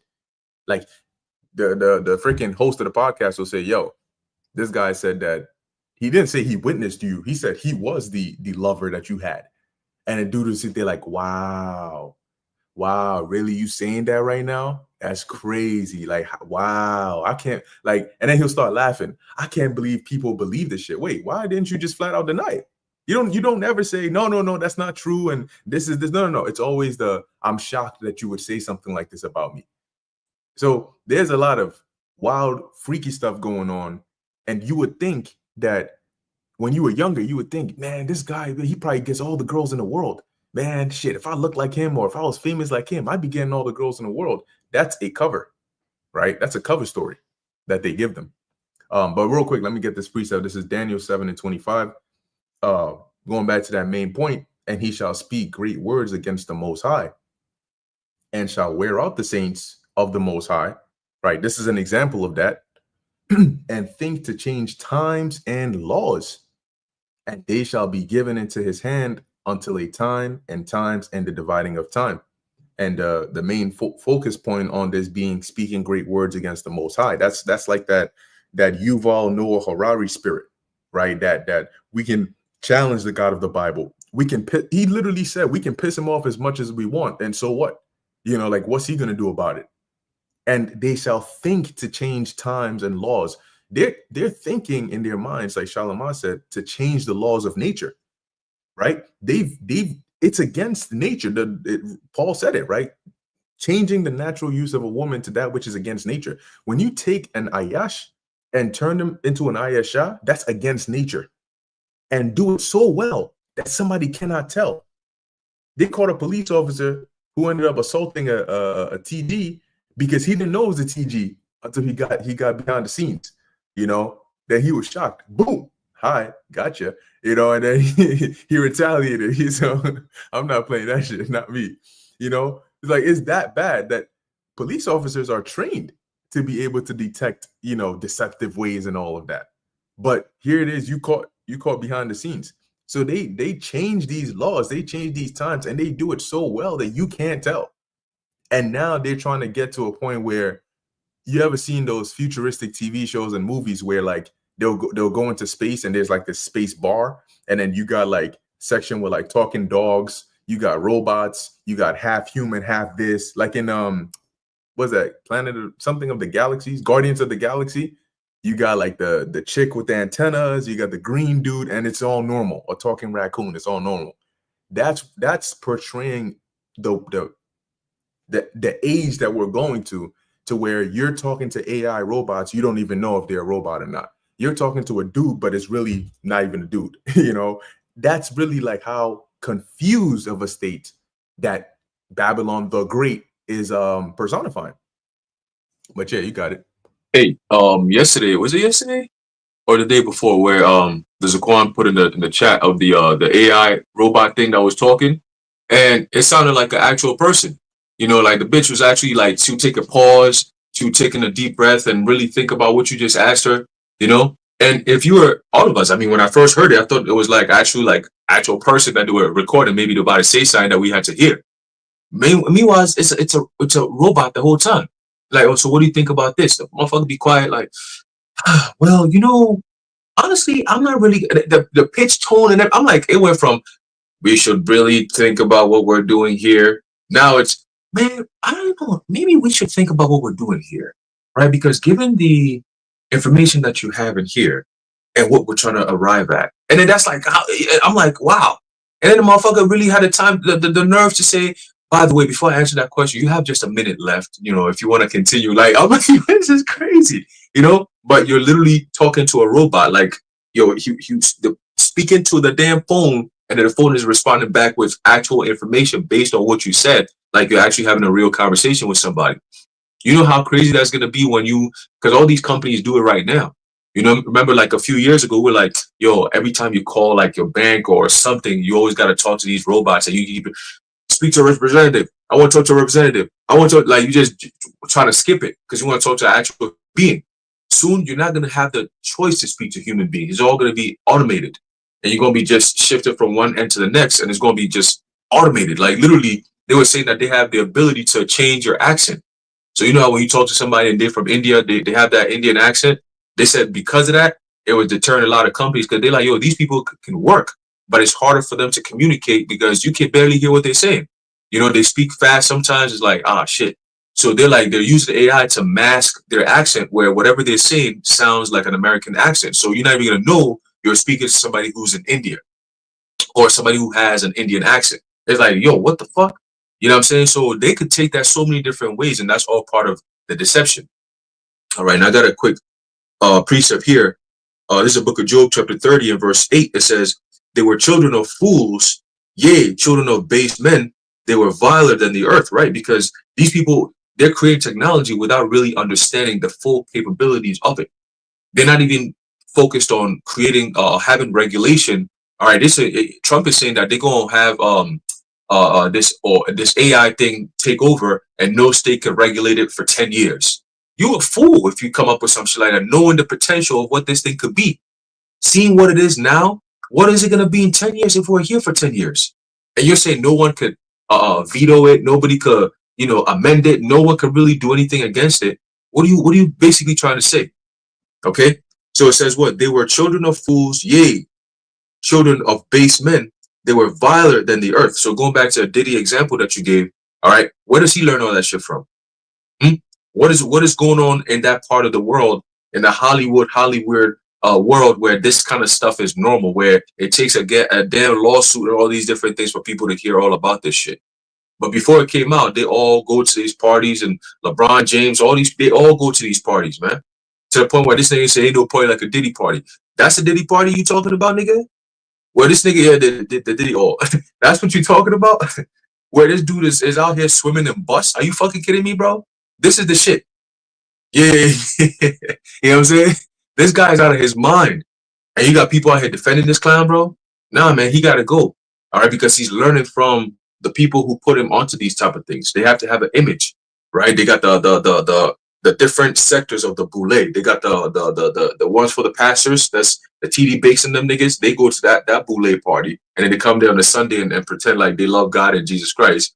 And then you got the other ones, that the basketball boule niggas. You got the football boule niggas. You got the Islam boule niggas. You got all kinds of different boule niggas, bro. All right, and all they do is boule shit. You know what I'm saying? Boule in the butt.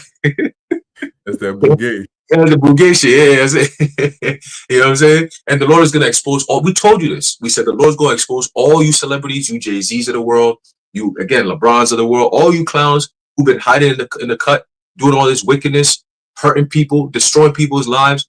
All right, doing all kinds of debauchery. Okay, rituals, all kinds of different shit. Laying with the J's and shit, getting your back blown out, all this weirdo shit y'all been doing. The Lord's gonna expose all of that, man, and the Lord, everyone's gonna see you for who you really are.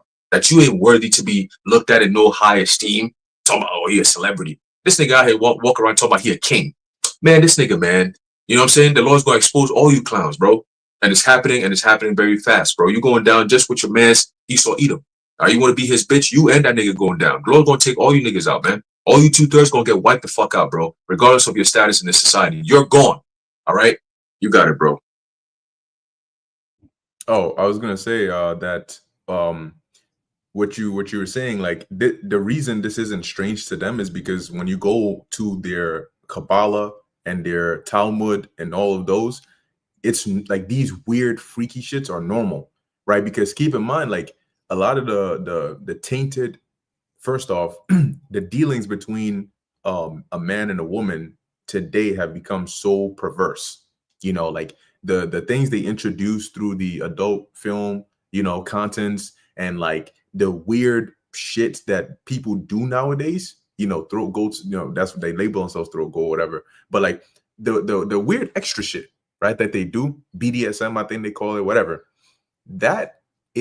Those go back to like those cult rituals, right? You had like temple prostitutes and temples. Then they would basically use intercourse in a ritualistic way, right? So they would do certain things, right? Cut themselves or spit on themselves, like do weird shit, and then top it off with the intercourse to like in honor of their demons or their idols, right? And so in that case, these practices in the Talmud and stuff, it's normal to them. And so they pulled all this shit out, and then they start to push it on the masses of the people through these celebrities, through the adult film industry. So you start to think like some of these weird freaky shits, like, and it's, oh, she a freak. And it's like looked at in a good sense, like, oh, she know how to do this, or she experienced, she been around town, all of those weird shits that they come up with go back to these perverse ways. And then they push it on these Israelites that are in the industry, right? That industry, and then they start to pervert them more and more.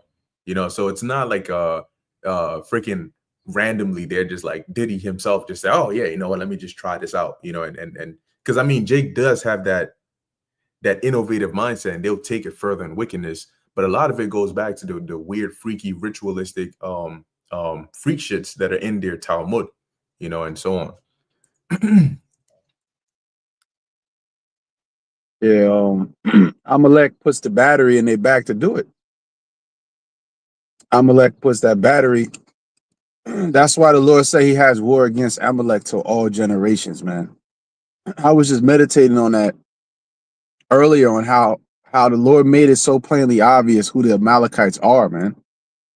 Like, it's beyond question.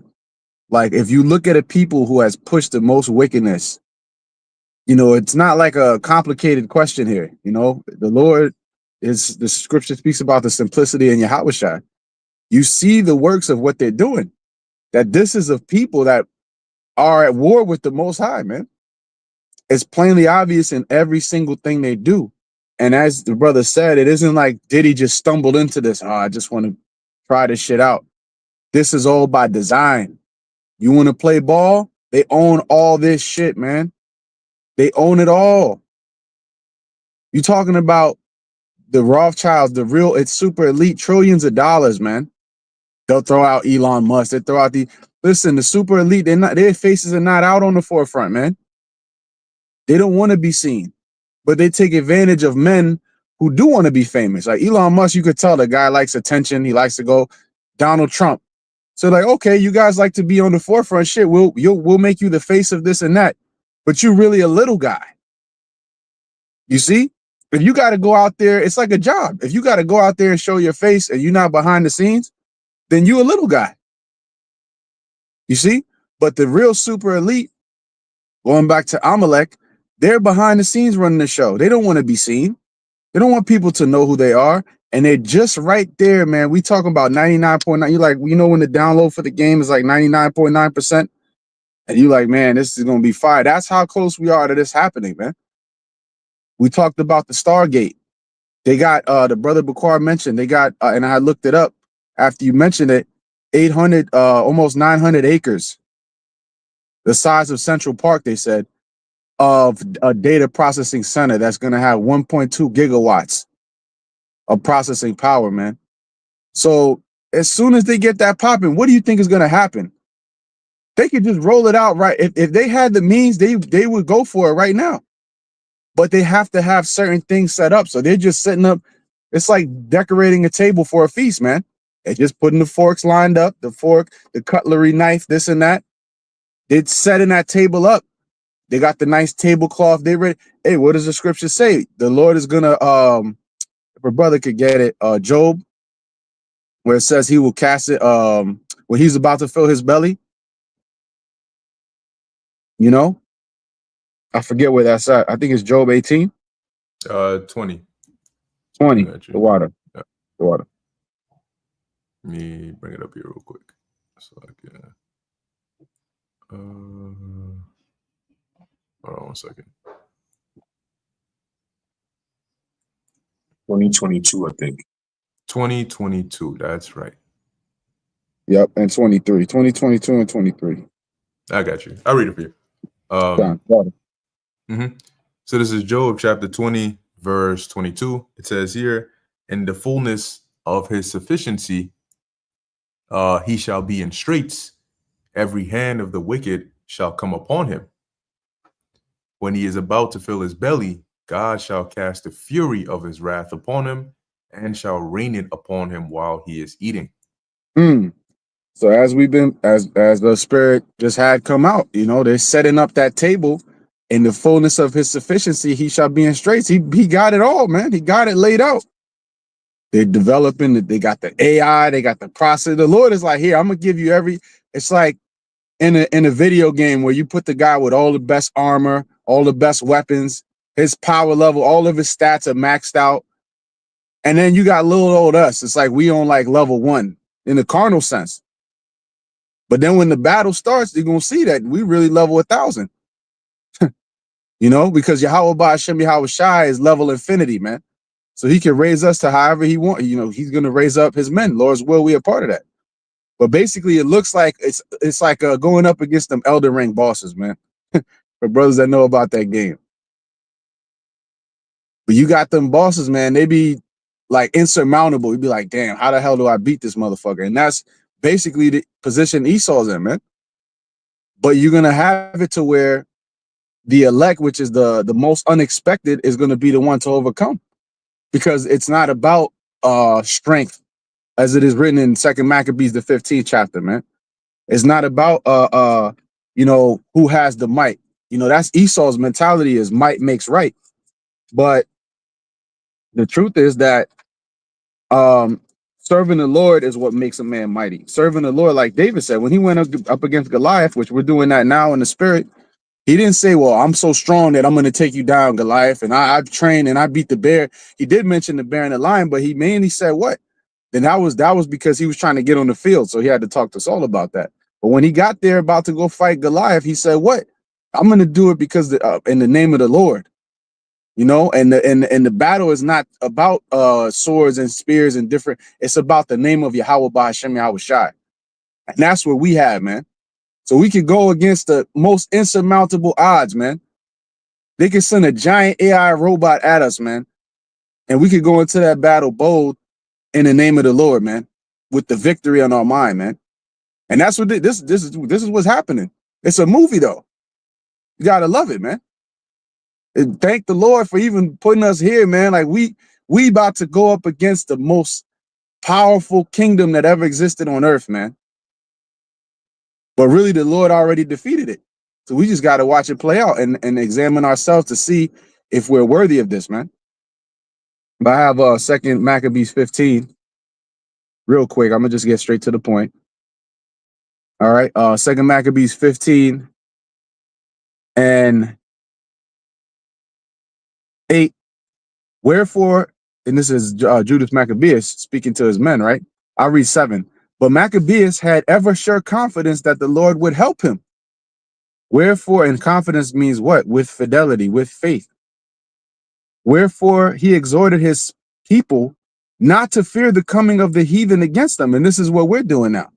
Don't fear this man and his AI and his robots. That's all a bunch of carnal nonsense, man.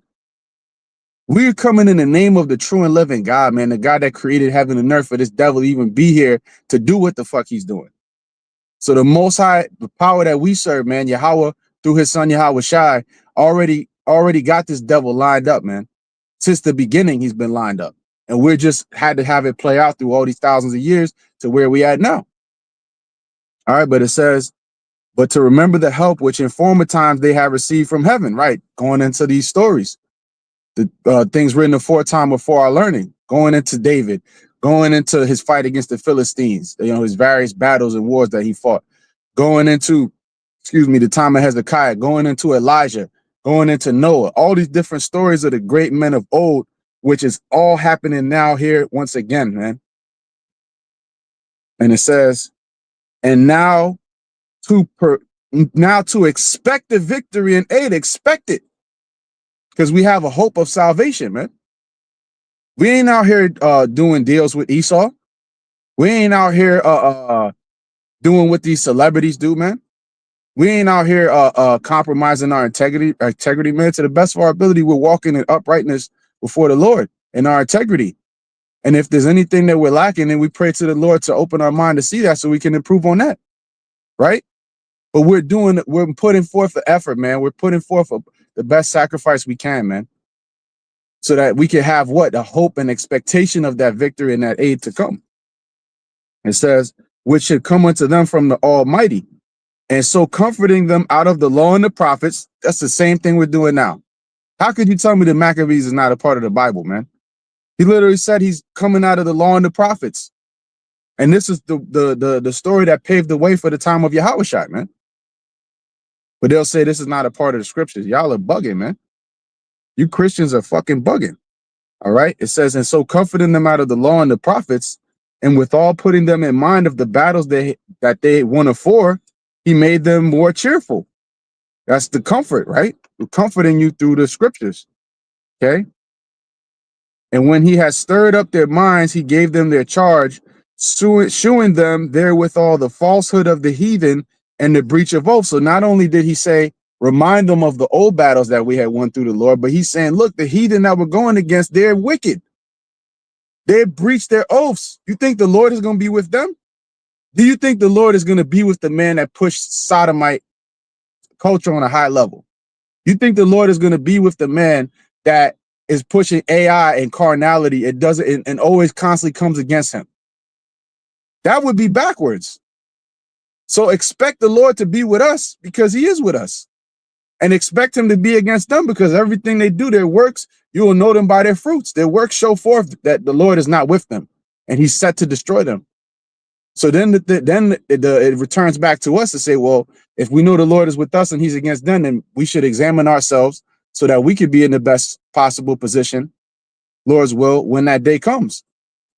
And pray to the Lord to have us in the self-examination spirit. So then once you get to a certain point, you're like, okay, I see the Lord is against them and he's with us. Now we got to be on point.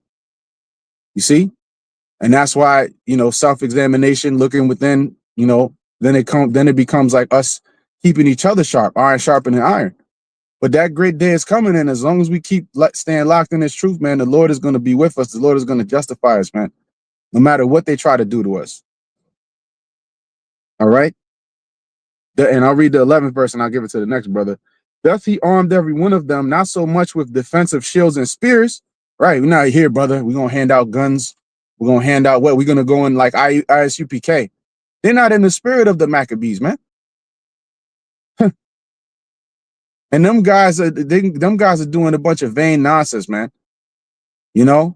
All fat, out of shape, talking about you doing some military training. Y'all niggas need to train harder than if that's what the fuck you doing.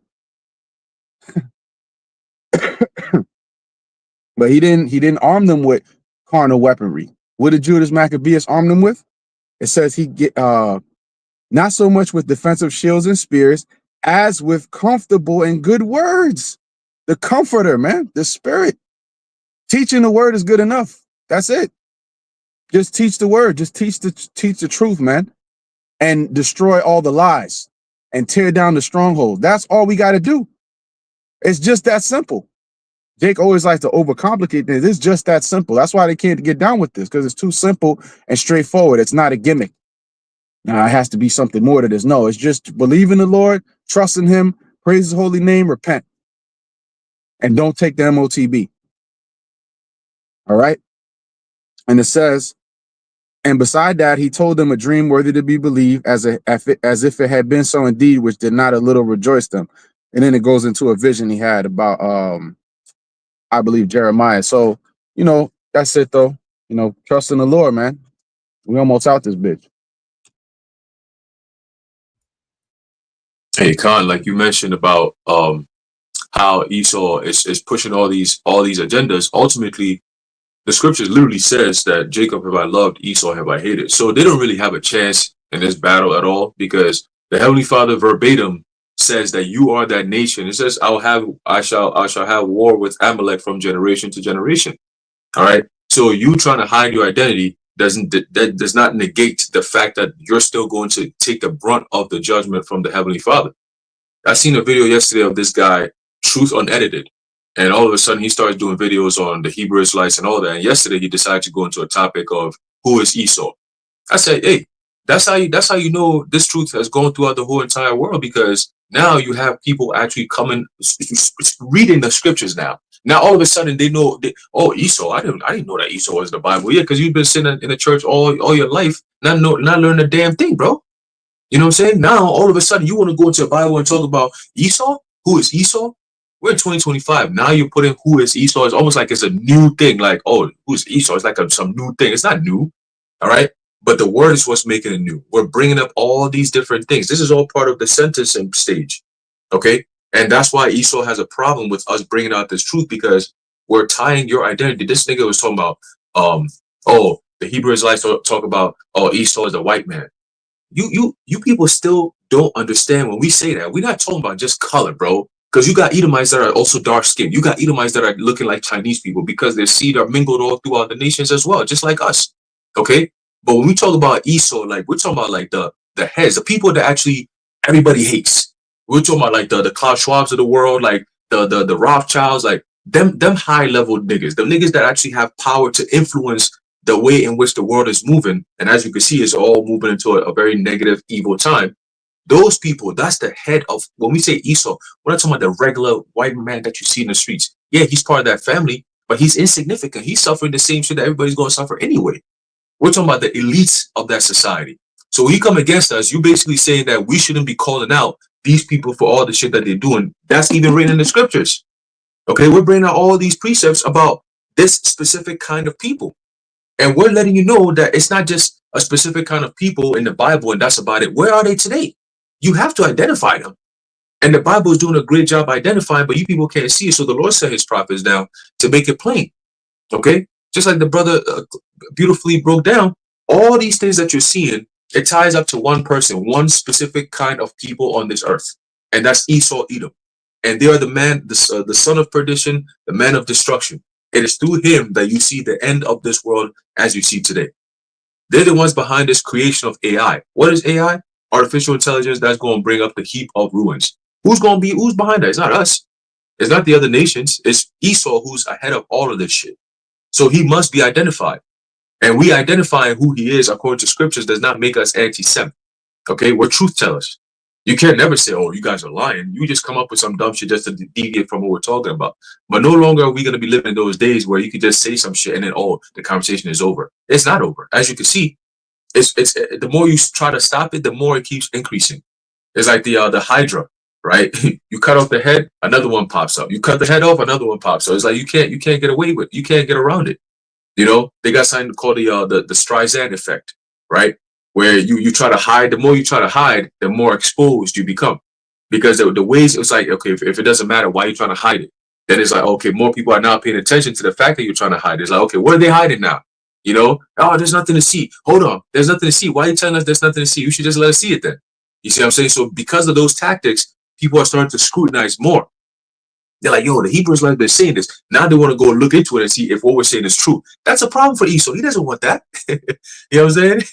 He doesn't want to be exposed, but now he's being exposed because we are in those times, as is written in 2 Thessalonians.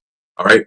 So the Lord is the one who's going to keep them for a time to do what they're doing. Like Ashiar said, if they got the chance, they would have been up and on it already.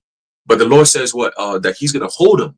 Right. It tells you that in 2 Thessalonians chapter 2. And verse 6, it says, and now ye know that ye know what withholdeth, that he might be revealed in his time. And when you go into that word withholdeth, I believe it's the Greek word cateko or cateko, right? Which is where you get the word catechon, right? Which is, it says to hold back, to detain, to retrain, or to retain. All right. It says from going away, to restrain, to hinder. Okay. To hold fast, to keep secure, to keep firm. All right. So basically the Lord is holding them back, just like the order he gave to angels in Revelation 7 to hold up the winds, all right, of the four corners until the servants of the Lord are all sealed in their foreheads. So it's the same thing that Esau got. He got the same orders. You can't make a move until the Lord says to make a move. So until then, you're stuck. They tried doing this MOTB thing years ago. They came up with something called VeriChip. If brothers want to look into that, you can do so. Years ago. Okay, they've had so many different variations of this shit, but now is the perfect time. Now you got Neuralink, you got all these different companies all coming out at the same time, pushing for the same exact goal, which is the human augmentation and all these different things. That's what John talked about. You see, but for the world, it looks like technological progress. But little did you know that it's all biblical prophecies being fulfilled, to the point where even Peter Thiel, he said it. He said, yo, what we're seeing now is literally what the Bible says. And he starts quoting scriptures. I said, here we go, bro. Now all of a sudden everybody want to get into the Bible, bro. This is crazy, man. This is crazy. The Christians had this Bible for years. Nobody was really going into the Bible like that. And then the Hebrew Israelites come in, the true prophets come in. All of a sudden, everybody's hey, yo, the Bible, hey, man, hey, see this is why? Yeah, the Bible said this. You niggas has been wicked, smoking blunt, being wicked all over the time. Now all of a sudden you want to come out here and talk about the Bible? Please stop, man. But this is all part of the influence. All right, just like Yahushua said, if I be lifted up, then I shall what? Draw all men unto me, unto myself. That's what he's doing now by way of this word. Everyone is paying attention to what the Hebrew Israelites are saying. What does this mean? What are they saying about this? What, everyone tunes in. Anything that's going on around the world, they want to hear the perspective of what the prophets are saying about it, because that's what means something. Everybody else is just bullshit just to do it for money. But the true prophets, they always bring in the heat. No chaser, just, they're saying this. Let me look into that. Oh, they're saying that. Oh, let me look into that. We're giving you the clarity of what's been hidden for so long. We're revealing everything to you. Okay? And that's all part of biblical prophecy, right? So continuing, it says, for the mystery of iniquity doth already work, 2 Thessalonians 2:7, right? Only he who now letteth will let until he be taken out of the way. So going back to that point, that the Lord is the one who's holding them back. But once it's time to go, he's going to move out the way, right? And by moving out the way, he's also going to move his elect out of the way, and then he's going to bring that judgment. Okay, because little did people know that all these things that's being done and set up by Esau is the Lord who's doing that. This is all the Lord's judgment that's going to play out by the hands of Esau. Okay, so if you're in good standing with the Lord, like Ashiar said, we strengthen ourselves in the faith of the Lord. Well, if you're in good standing with the Lord, when all this trouble comes, you're going to be at peace. It's not going to hit you. It's not going to touch you because you're not the target. You see what I'm saying? The Lord has a target and he's not going to miss. All right, you're not going to accidentally just get grazed. Boom. Oh, Lord. Oh, man, I know the bullet was supposed to go to that nigga, but it just grazed my shoulder. Look, nah, you're not going to get that. Okay? You're not going to get that. Why? Because we are obedient to the Heavenly Father. So we look at those signs and we move based on those signs. If I know bullets going to be flying up over here very soon, I'm not going to go into the house, even if they say, yo, there's mad bitches and there's food and there's drinks and everything, bro. I know there's bullets that's coming. That's why they set you niggas up with those things. The things that everybody wants to go and do, that's part of the setup to get you in there. You see what I'm saying? Get you into the spectacle. And then the Lord going to use that Samson power to bring that whole building down on you. You see what I'm saying? Everybody who's caught in that building gets cooked.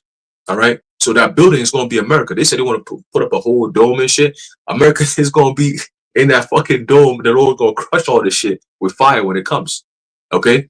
Think of that shit. They said, I was watching a video and the guy was saying that, he said, I believe he said about 20 or 30 nuclear warheads could destroy all of humanity. Some shit like this, some crazy number. It was very small number, very, very minute. And I was like, damn. So think of that and think of 200 million warheads dropping down on one piece of land. Bro, that's like overkill. And it all made sense. I was like, as I'm watching, I'm like, yeah, nah, it makes sense. That's why it's been prophesied for thousands of years, that kind of destruction. Ain't no other way around it. There's no other kind of element or fire that I could think of that could cause that kind of destruction that's portrayed in the scriptures like that, where men saw this and they were afraid. That's what Ezra said. When I saw this, I was afraid. It makes sense because it's like, yo, this is like, nah, this is like, you done pissed off that God up there. You done pissed him off to a whole nother level where he's like, I'm destroying the whole land with that kind of fire. I'm gonna see if I could put that video in the chat so brothers can see it. But man, like the guy's going into like the different types of missiles and nuclear this and the kind of damage it causes and all these different things. And the reason why they came up with the mad theory.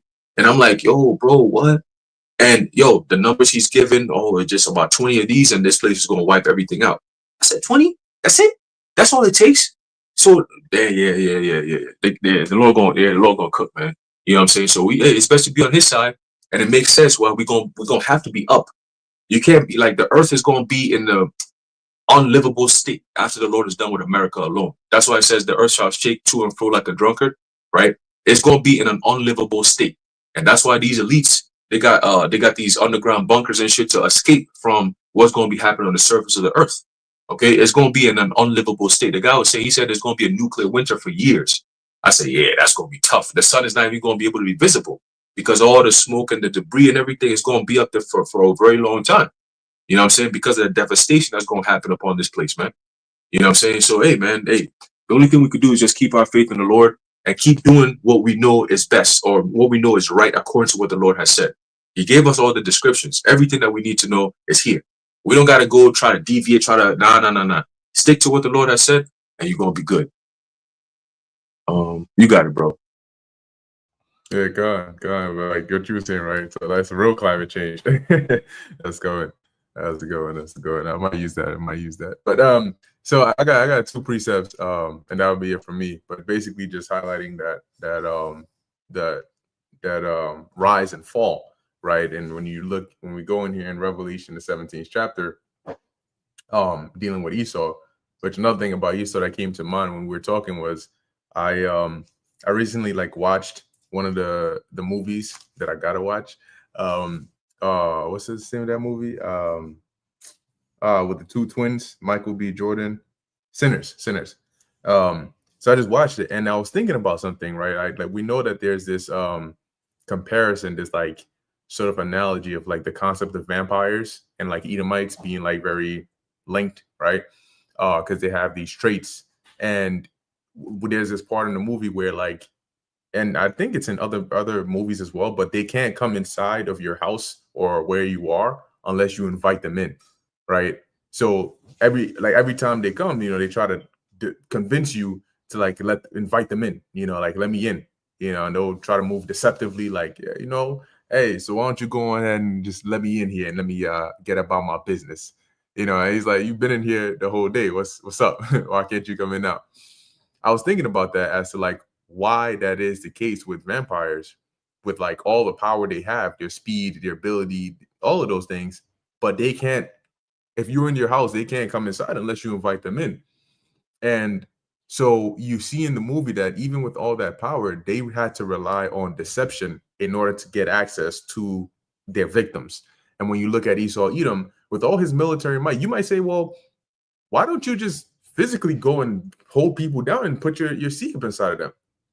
You got the power, you got the technology. Why don't you, when it comes to the whole CV and all that, instead of trying to like deceive people and make it look convenient, why don't you just send out your troops and just like lock people in their houses and just physically do all this? But this majority of the way they go is through the propaganda, the media. They have to do it that way because they need you to open up to them so they can get there and do what they got to do. You know what I'm saying? Like, why didn't the serpent just grab Eve? Like, you're gonna eat this apple, bitch. You know what I'm saying? Like, you had to get you to want to do it. Hey, but it stems back to the history of the Israelites specifically. Whenever Esau tried to force anything on us, the Lord stepped in and intervened on our behalf.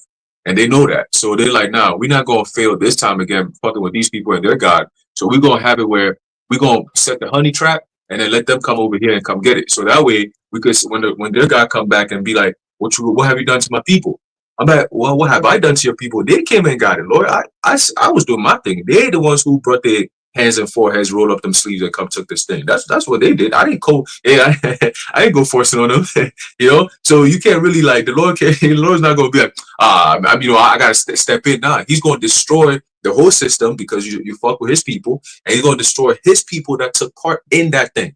And I did a lesson going into the unclean thing / abominable thing, which was going back to the time of Joshua when one of the Jakes took the detestable thing and then it caused us to be getting fucked up. And then Joshua was like, Lord, what's going on? He's like, yeah, one of your people over there, I'm not happy with what's going on over there. One of your people over there got that shit that I told him not to have, that cursed thing. They got that cursed thing, and that's why I'm plaguing you niggas. So until you get rid of that guy and burn him up, you guys gonna keep getting cooked. And Joshua was like, what the fuck? You got, you know what I'm saying? Same thing. When you people go take that accursed thing, the Lord's not going to be on your side, man. He's going to destroy you. That is going to be done by fire. That's literally what the punishment was.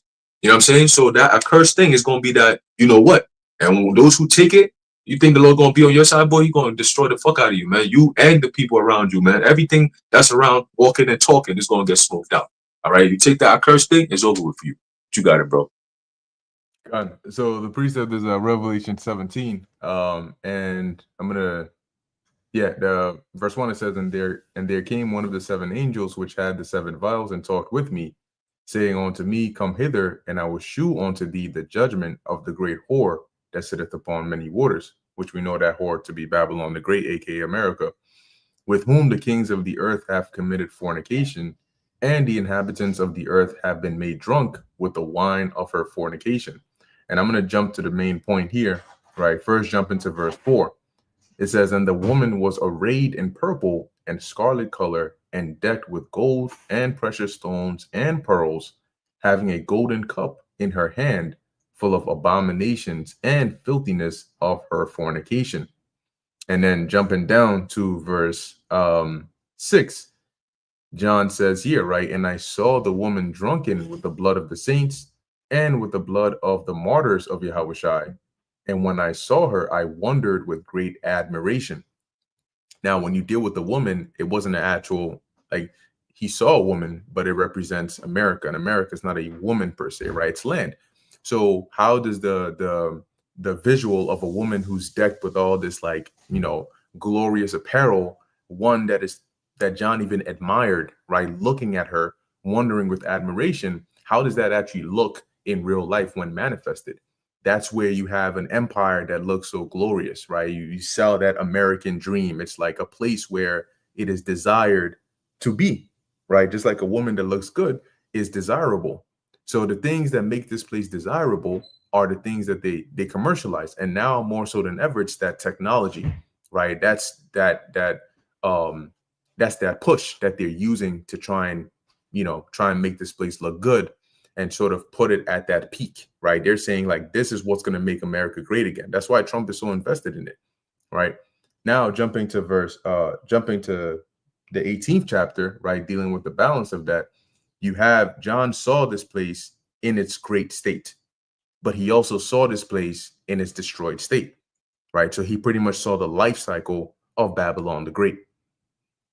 And as the saying goes, the bigger they are, the harder they fall, something like that. So this is Revelation 18:1.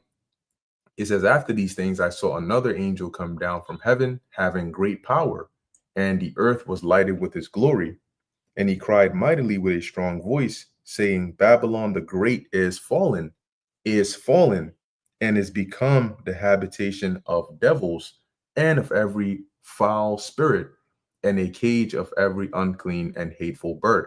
Okay, and that's the main point right there, right? Because it was to the point where she was so high up. In fact, she was sitting upon this beast. She was all rage. She was looking good. And now she's fallen, right? So low that she's never going to rise again.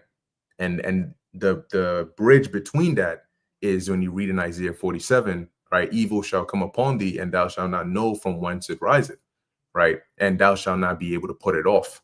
And that's the middle connecting part that we're about to see when the Lord starts bringing that destruction upon this place. But yeah, that's pretty much it for me. You know, bro's got anything else? Now, it's funny how she's sitting on a beast, but now she got beast all over her when she's destroyed us. That's the upside down. Yeah, if you imagine, if you in the ending of 17, it mentions how they're gonna eat her flesh and burn her with fire. If you actually look at a visual, like if you look at Game of Thrones, for example, you look at an actual, like a beast, but like a dragon, you know, you can imagine how a dragon could shake off its rider and actually, like, you know, attack it and then ultimately just, like, you know, burn it with fire as like an actual visual, which we know the way it's going to manifest is like through these nations shooting their missiles here. Yeah. Cool. All right. So we all set? Looking like we are. Perfect. Wait, All I right. got a precept. Oh, Lucky, go ahead, bro. Yeah, quick precept. This is Matthew chapter 10, verse 28, and it reads, and fear not them which kill the body, but are not able to kill the body. Salakia. Let me start again. And fear not them which kill the body, but are not able to kill the soul, but rather fear him which is able to destroy both soul and body in hell. Right. So don't fear Esau and the stuff he's coming with, because he's only able to kill the body, but Most High is able to kill both body, soul. So only fear the Most High. Beautiful. So yeah, you know, that's pretty much it on that. We'll end it here. Lord willing, this is edifying to the elect and pleasing unto Yahweh Ba'ashem Yahushai. In closing, we want to give all praises, honor, and glory to Yahweh Ba'ashem Yahushai Ba'ashem Rachak Kodash. And until next time, Shalom.